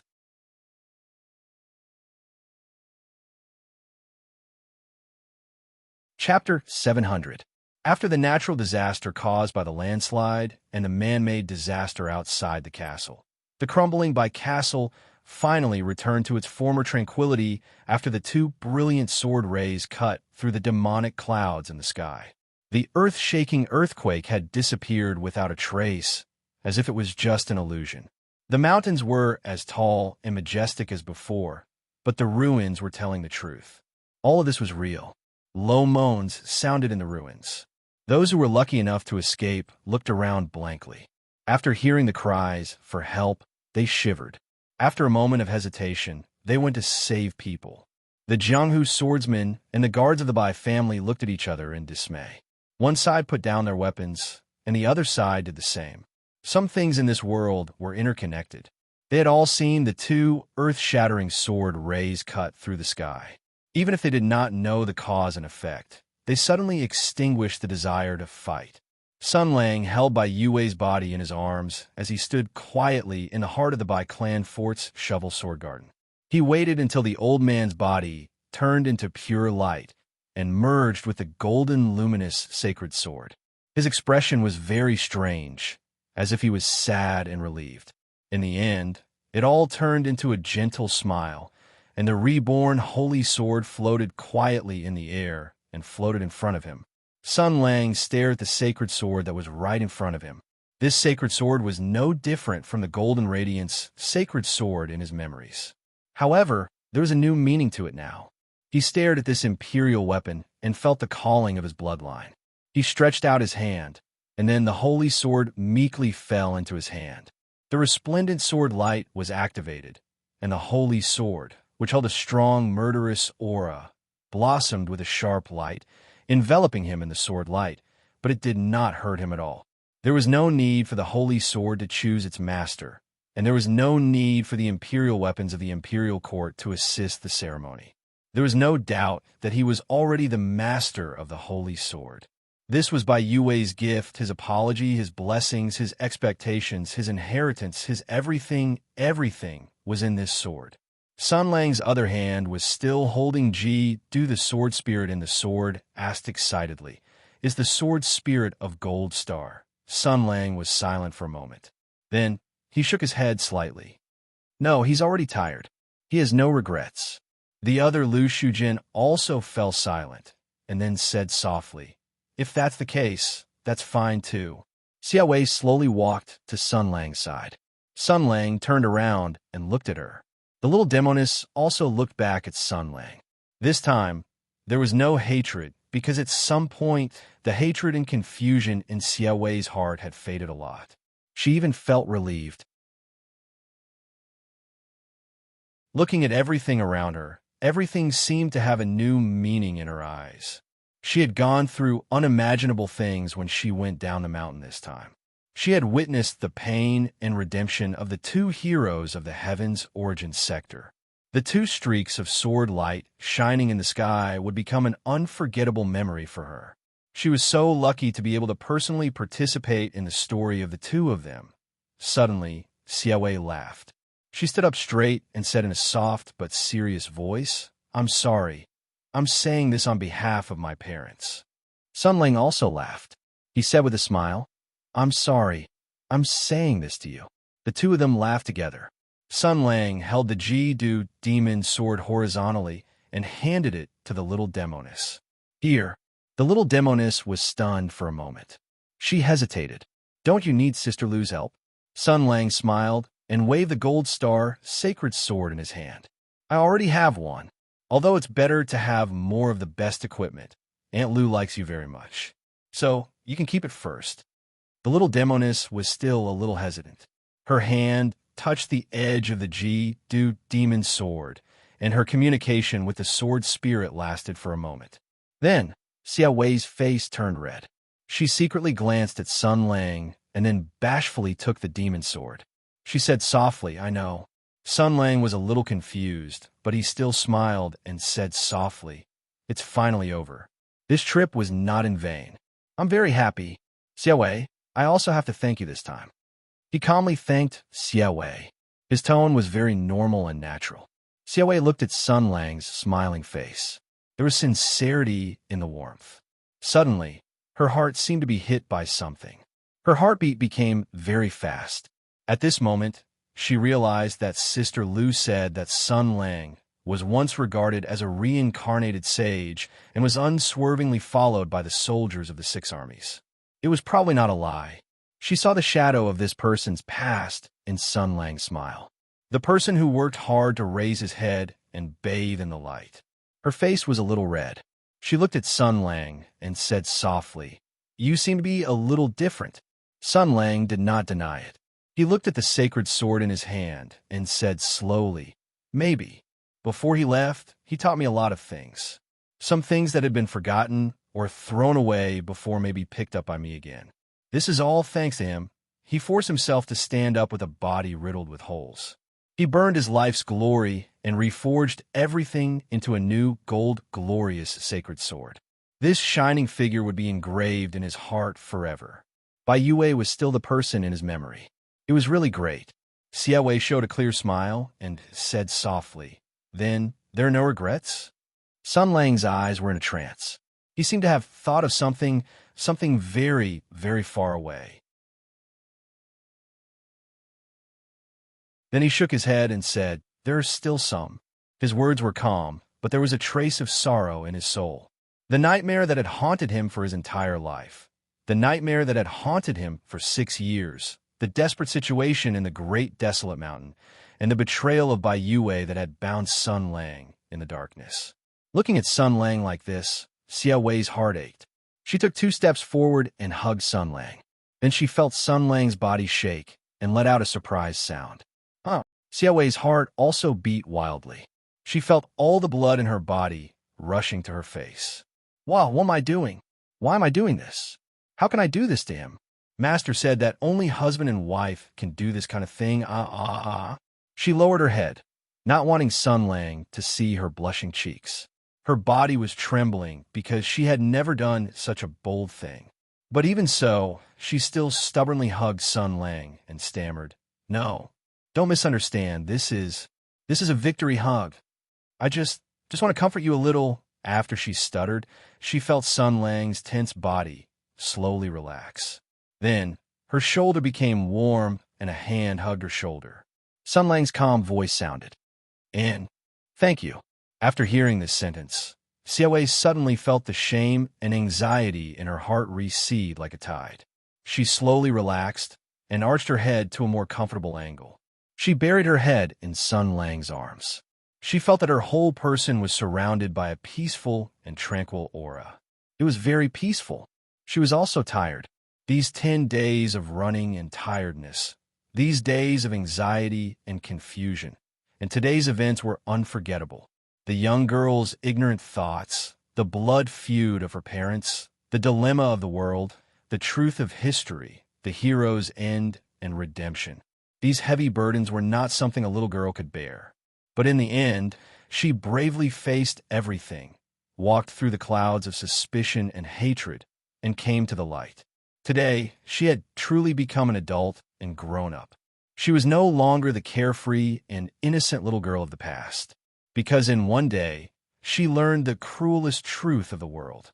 She also saw a hero at the end of the road walking towards the light.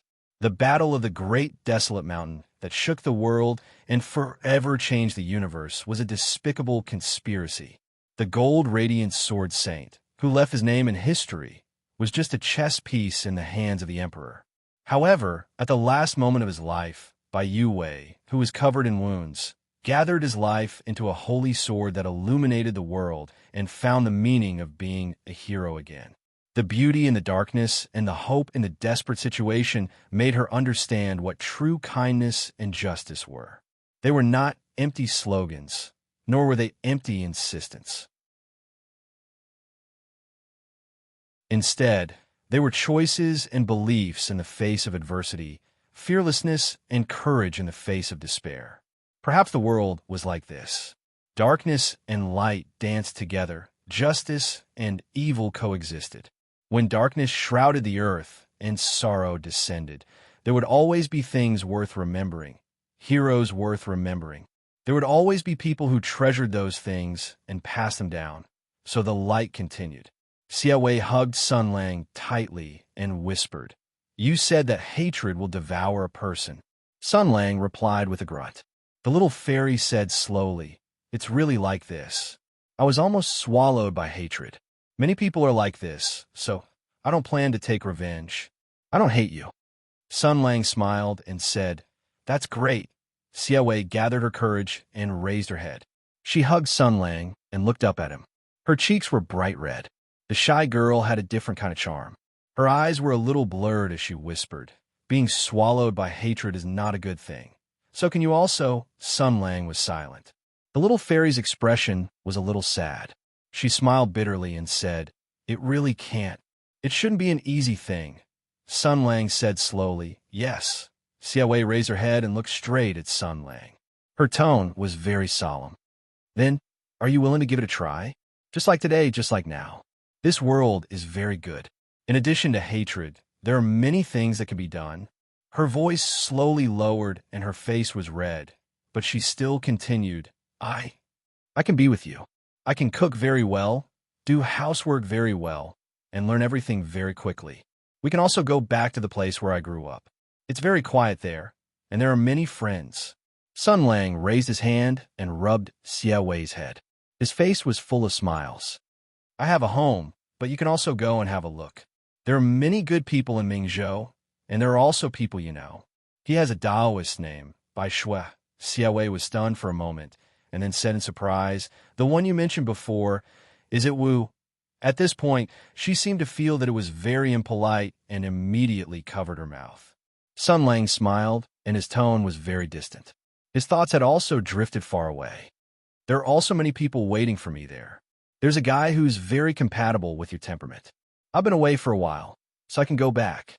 I'll tell them a lot of things, the story of Bai Yue, what happened today, and I'll tell them the most important thing." Xiaowei was puzzled. "What?" "I want to tell them that a stupid little fairy walked into a trap and took the initiative to hug me as if nothing had happened. And nothing happened, but Sun Lang looked at Xiaowei with a smile that didn't have a trace of haze. "I actually didn't want to do her."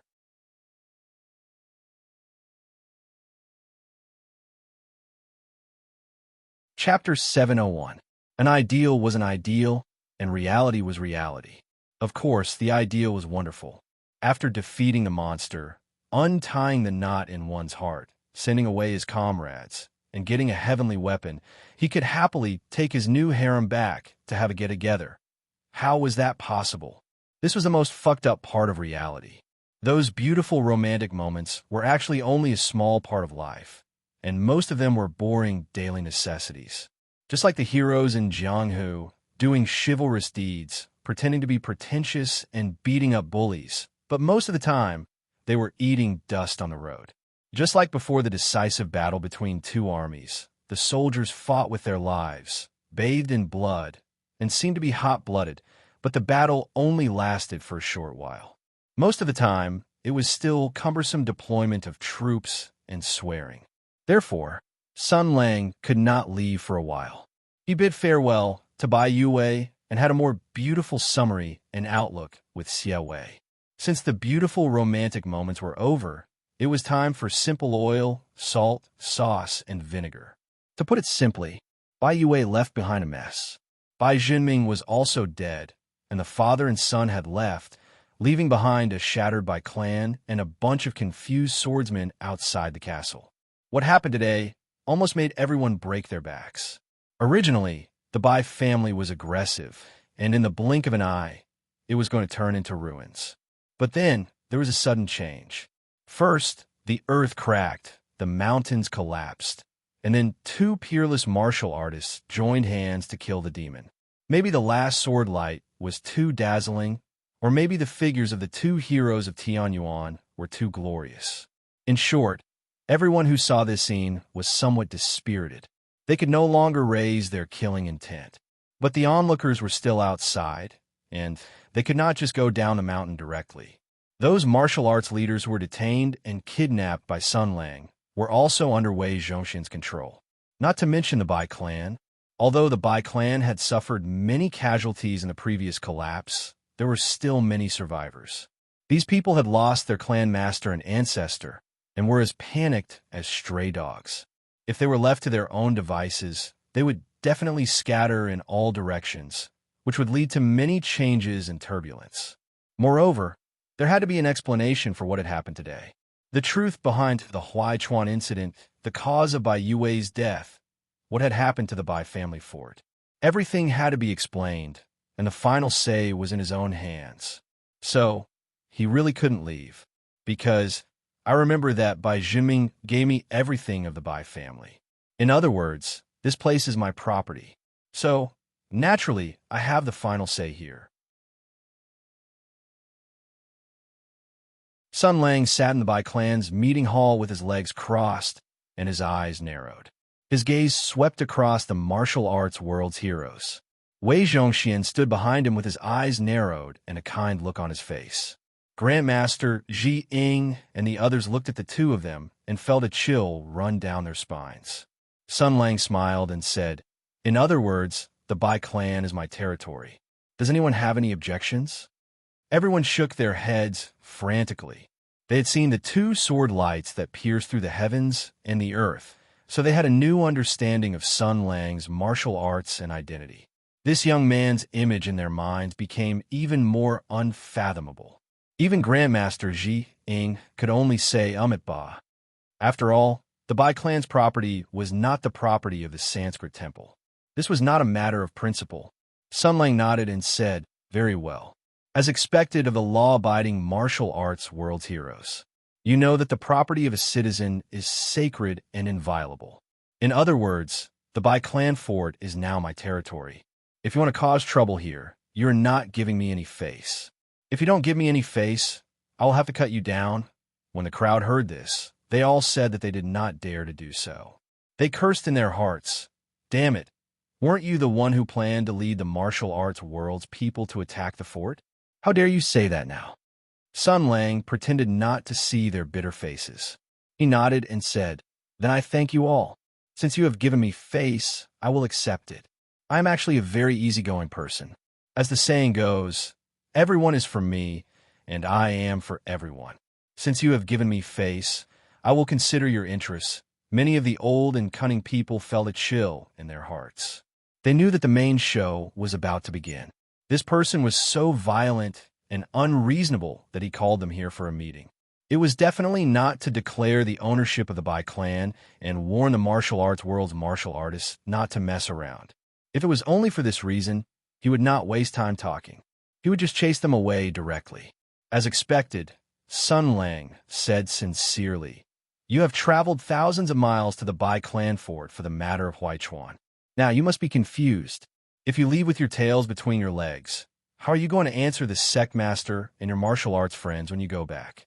If you can't answer the questions, you will definitely lose face. You might even be beaten up. We're all good friends. How can I let that happen?" The heroes were expressionless. Basically, they all knew what was going on. "Since you called us here, you must be asking for a confession." Master Ji Ying chanted the name of Buddha and said calmly, "We do have some doubts. If you can clear them up, this old monk will be very grateful." Sun Lang nodded and said, "It's very simple. The origin of all this is the Huaichuan murder case. Bai Yue did it, but also not Bai Yue. At that time, it was the sword spirit of the gold obsidian sacred sword that controlled Bai Yue and made him kill. Everyone was shocked when they heard this. In the past few hundred years, the imperial army had become an indispensable pillar of the Hutu Empire. It had a special meaning in the martial arts world, and even in the hearts of the people of the empire. As the symbol of the imperial army, the seven luminaries' sacred sword was like a legend. Its reputation was even spread far and wide. So, the gold obsidian sacred sword controlled Bai Yue to kill people? It's like suddenly hearing that the Joker was Superman in disguise. It's unbelievable. Sun Lang's tone was very calm. He ignored the strange gazes of the heroes and continued. Other than hiding some things, he told them everything. It was all true. After the Great War of Heaven's origin, Bai Yue was possessed by the sword spirit. His insanity for the past 2 years was because of this. The turmoil in the mountains was the work of the sword spirit after the possession was successful. And the final scene was when Bai Yue regained his past as a hero and turned his life into a dazzling sword radiance that condensed into a new gold obsidian sacred sword and killed the rioting demons. Sun Lang slowly told his story. He spoke very seriously. Behind him, Wei Zhongxian opened his slightly narrowed eyes and looked at Sun Lang. His eyes flickered. You all saw the final scene. Sun Lang said calmly. This is the entire truth. No one said anything. They seemed to be shocked, or perhaps they were still hesitating. Master Ji Ying said slowly, Ba. Although this matter is bizarre, it is all connected. It all matches what we saw with our own eyes. Judging from the bald man's words, he believed it. Master Bai ignored Sun Lang's thoughts and said hurriedly, Master, this is too unbelievable. The Imperial Army has a spirit and can possess a host. And it was the gold obsidian sacred sword that possessed Master Bai. Doesn't this mean? When he said this, he didn't dare to continue. But everyone present knew what he wanted to say. If the gold obsidian sacred sword was possessed, then what about the other sacred sword masters? Doesn't this mean? Sun Lang met their shocked gazes and said calmly, Yes, that's right. The other 7 luminaries, sacred sword masters, might be facing a similar predicament. Or rather, it's not just the 7 luminaries sacred sword, but the other Imperial Army as well. Think about it. If the high-ranking Imperial Army warriors of the Empire were all possessed by the Imperial Army spirit, gasps could be heard one after another. Even with Master Bai Dai and Master Ji Ying's strong mental fortitude, they were shocked speechless by this terrifying conjecture. Master Bai Dai murmured, If this news gets out, the world will be in chaos. Sun Lang's expression was calm. First, this is true. Whether you believe it or not, you know it in your heart. Second, if there is chaos, then so be it. It has nothing to do with me. Chaos is better than sitting around and waiting for death. That was the right of final interpretation. The matter of Bai Castle had to be explained to the outside world. People had to know what had happened here. If Sun Lang didn't say it, the Empire would definitely rush to say it. It was easy to imagine what those bastards would say. Since that was the case, there was no harm in telling the truth and making a big deal out of it. For the Sword Saints and the military officials of the Imperial Court, this was a matter of life and death. Everyone's current status were obtained through blood, sweat, and swords. Who would be willing to give up everything they had and let the spirit of the Imperial Army take all of it? If there was solid evidence, even the Emperor would be thrown off his throne by the angry officials. After all, this was much more serious than throwing away the bow after the birds were killed. Therefore, if he told the truth, he had to plant a seed of suspicion in their hearts. Sun Lang met their gazes and said calmly, Now that you've heard this, you have to spread it and let more people know. You're all warriors of the Empire, so you should have the dignity and perseverance of a warrior. Everything that happened here must be known to the world. Since you've heard it, don't think about keeping it in your heart. Think about it carefully. Finally, Sun Lang looked at Master Ji Ying. I heard from Old Wei that you're proud and unafraid of violence when you rejected my proposal. However, this matter concerns the safety of the country and the people of the world. If you don't do anything, the devil may take away the minds of the country's pillars at any time. Master, show me your strength of character again. After that, he turned to Wei Zhongxian and said, Call on those who are in charge of the Bai family. It's their turn.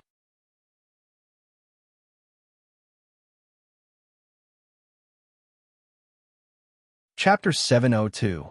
When Bai Zhenming was about to rebel, he had already arranged everything. Almost everyone in the Bai family was grounded. All the servants and maids were strictly ordered to stay in their rooms. If they dared to wander around, they would be beaten to death on the spot.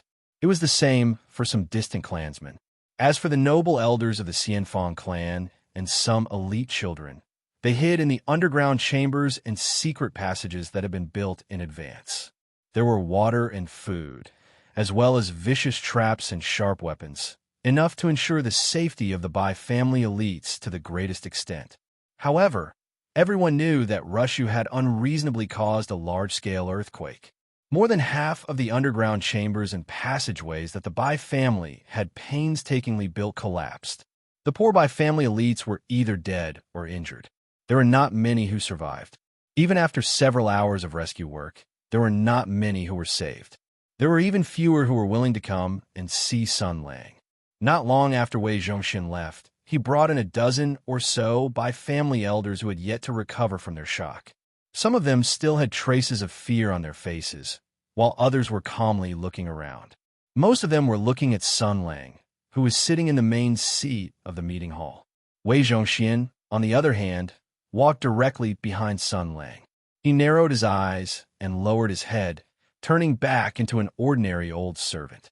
Sun Lang said, "Just these few?" Wei Zhongxian lowered his head and replied, "Yes.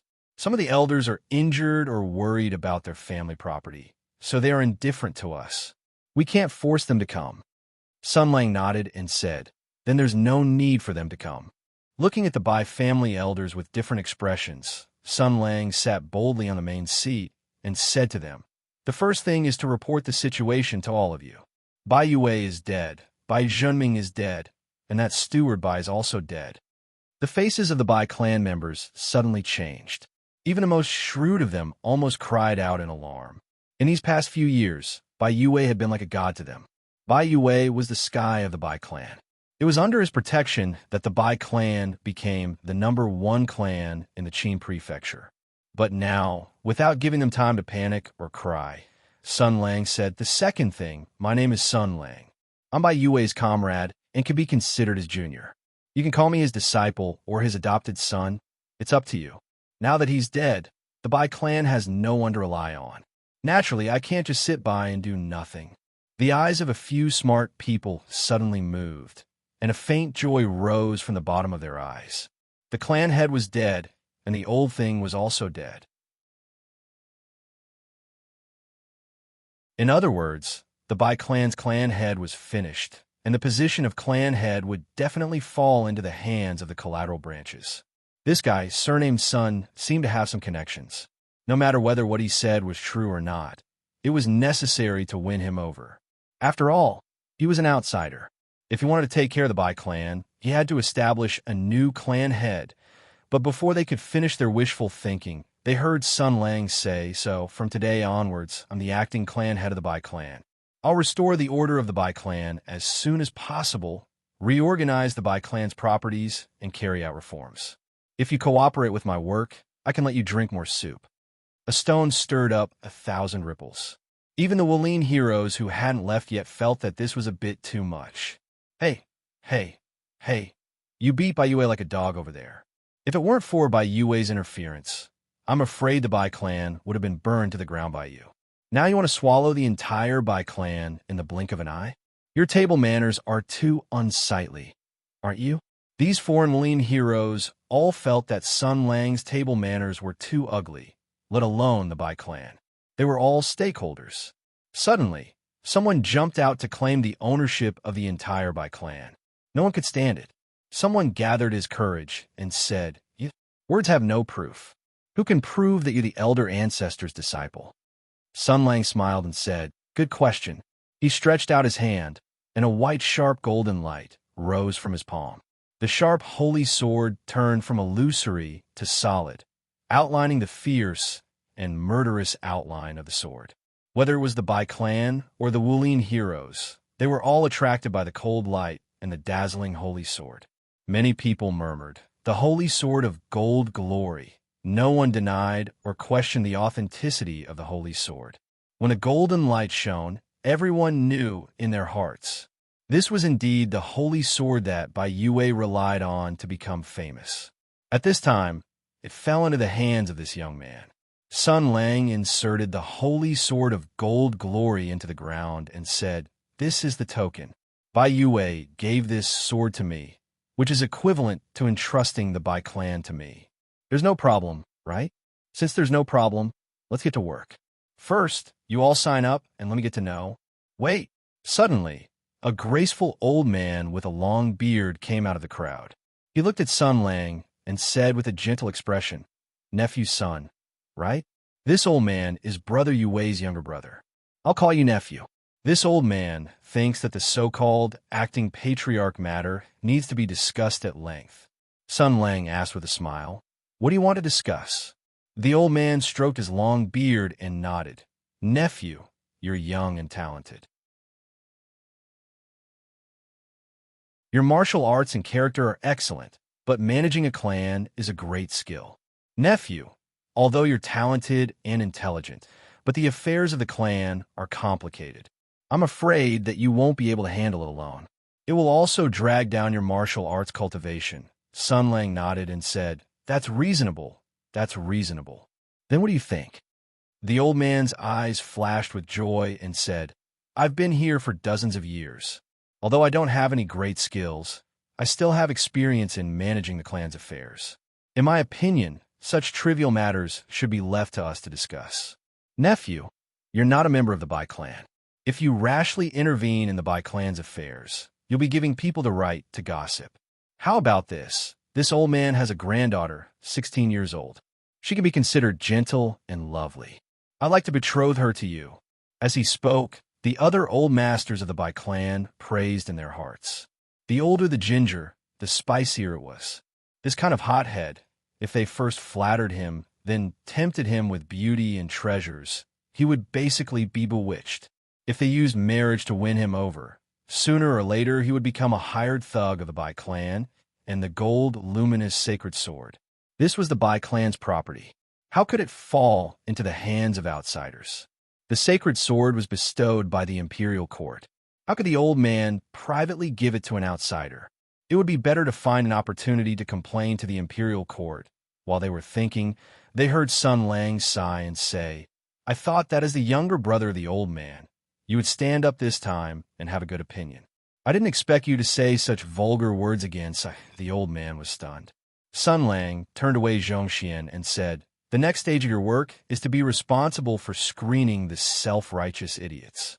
This kind of guy who thinks he's smart can't do anything right. He'll always make trouble for you. You have to be careful." Wei Zhongxian bowed and said, "Master, don't worry. I'm very familiar with this kind of thing." The old man couldn't hold it in anymore. He suppressed his anger and said, "Nephew, don't think that I'm—" With a burst of sword light, it was like a ferocious beast flying through the air, encircling the old man. The sharp sword chi spiraled out, scattering blood mist. In the blink of an eye, the old man who had been speaking confidently was cut into a bloody mist by the thousands of sword chi drifting out of the house with the wind. All of this happened too fast. In the blink of an eye, a living person was smashed into pieces. It was like a dream, but it was not a dream after all. Some of the old masters who lived like princes suddenly changed their expressions. Their souls couldn't help but tremble. Their stomachs kept churning and their faces were pale. It was as if they were going to vomit the next moment. But a cold wind blew through the upright morality hall. Senrin's murderous aura almost froze everyone's souls. They looked at Sun Lang, who stood up in horror. It was as if a sheep saw a tiger. They completely lost control of their bodies. They couldn't even vomit. Sun Lang put away the golden sacred sword and looked at everyone present. He said in a Sun-Ran tone, "Who else wants to be my cheap uncle? I call myself by Yui's junior to give him face. I just wanted to make that old bastard happy in heaven." You all King took it seriously. His fierce aura wreaked havoc in the whole room. His voice was like a dragon's roar and a tiger's roar. This kind of martial arts that could take people's minds with just a word was unfathomable. The people of the Bai family who knew their stuff were even more shocked. This person was not the disciple of their ancestor. His martial arts were probably not below their ancestors. Now you should understand the current situation, right? The Bai family is already a sinking ship, and only I can fix it. So, don't make trouble for me, and don't even think about taking advantage of the sinking ship to take some things and run away. I'm very busy, and I don't have time to compete with you for small benefits. You all know what you're doing, so do what I tell you to do. Otherwise, that old uncle just now will be your example." After he finished speaking, the terrible murderous aura suddenly dispersed. Spring returned to the earth. The ice and snow melted. Many people's legs went soft, and they directly fell to the ground. Sun Lang sat back in his seat and said lightly, "Now the Bai family is in great trouble. Bai Yue and his son are dead. The position of the head of the family is empty. This is a big turmoil for Qin Zhou. The plan now is to maintain stability. First of all, we have to stabilize the situation. We have to appease the people internally and borrow strength externally." Although the people of the Bai family were intimidated and didn't dare to speak, they still cursed in their hearts. "Damn it, you said it so easily.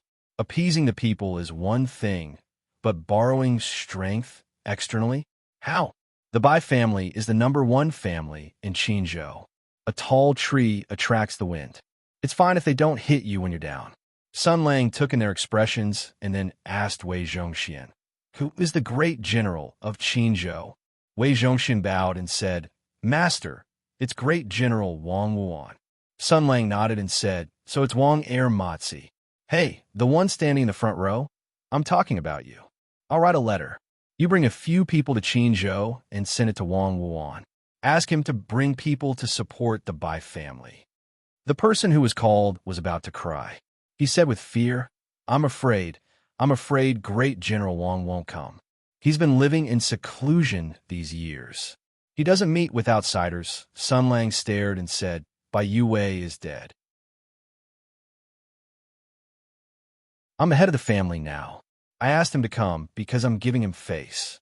Even if Bai Yue only has one breath left, he has to crawl here." When these words fell into other people's ears, they could no longer be described as boundless arrogance. They were almost no different from crazy words. But when it fell into Wei Zhongxian's ears, it was very familiar and warm. Very good, very good. Bai Yue, you finally did a good thing. After all, Wei Zhongxian's eyes flashed with a smile.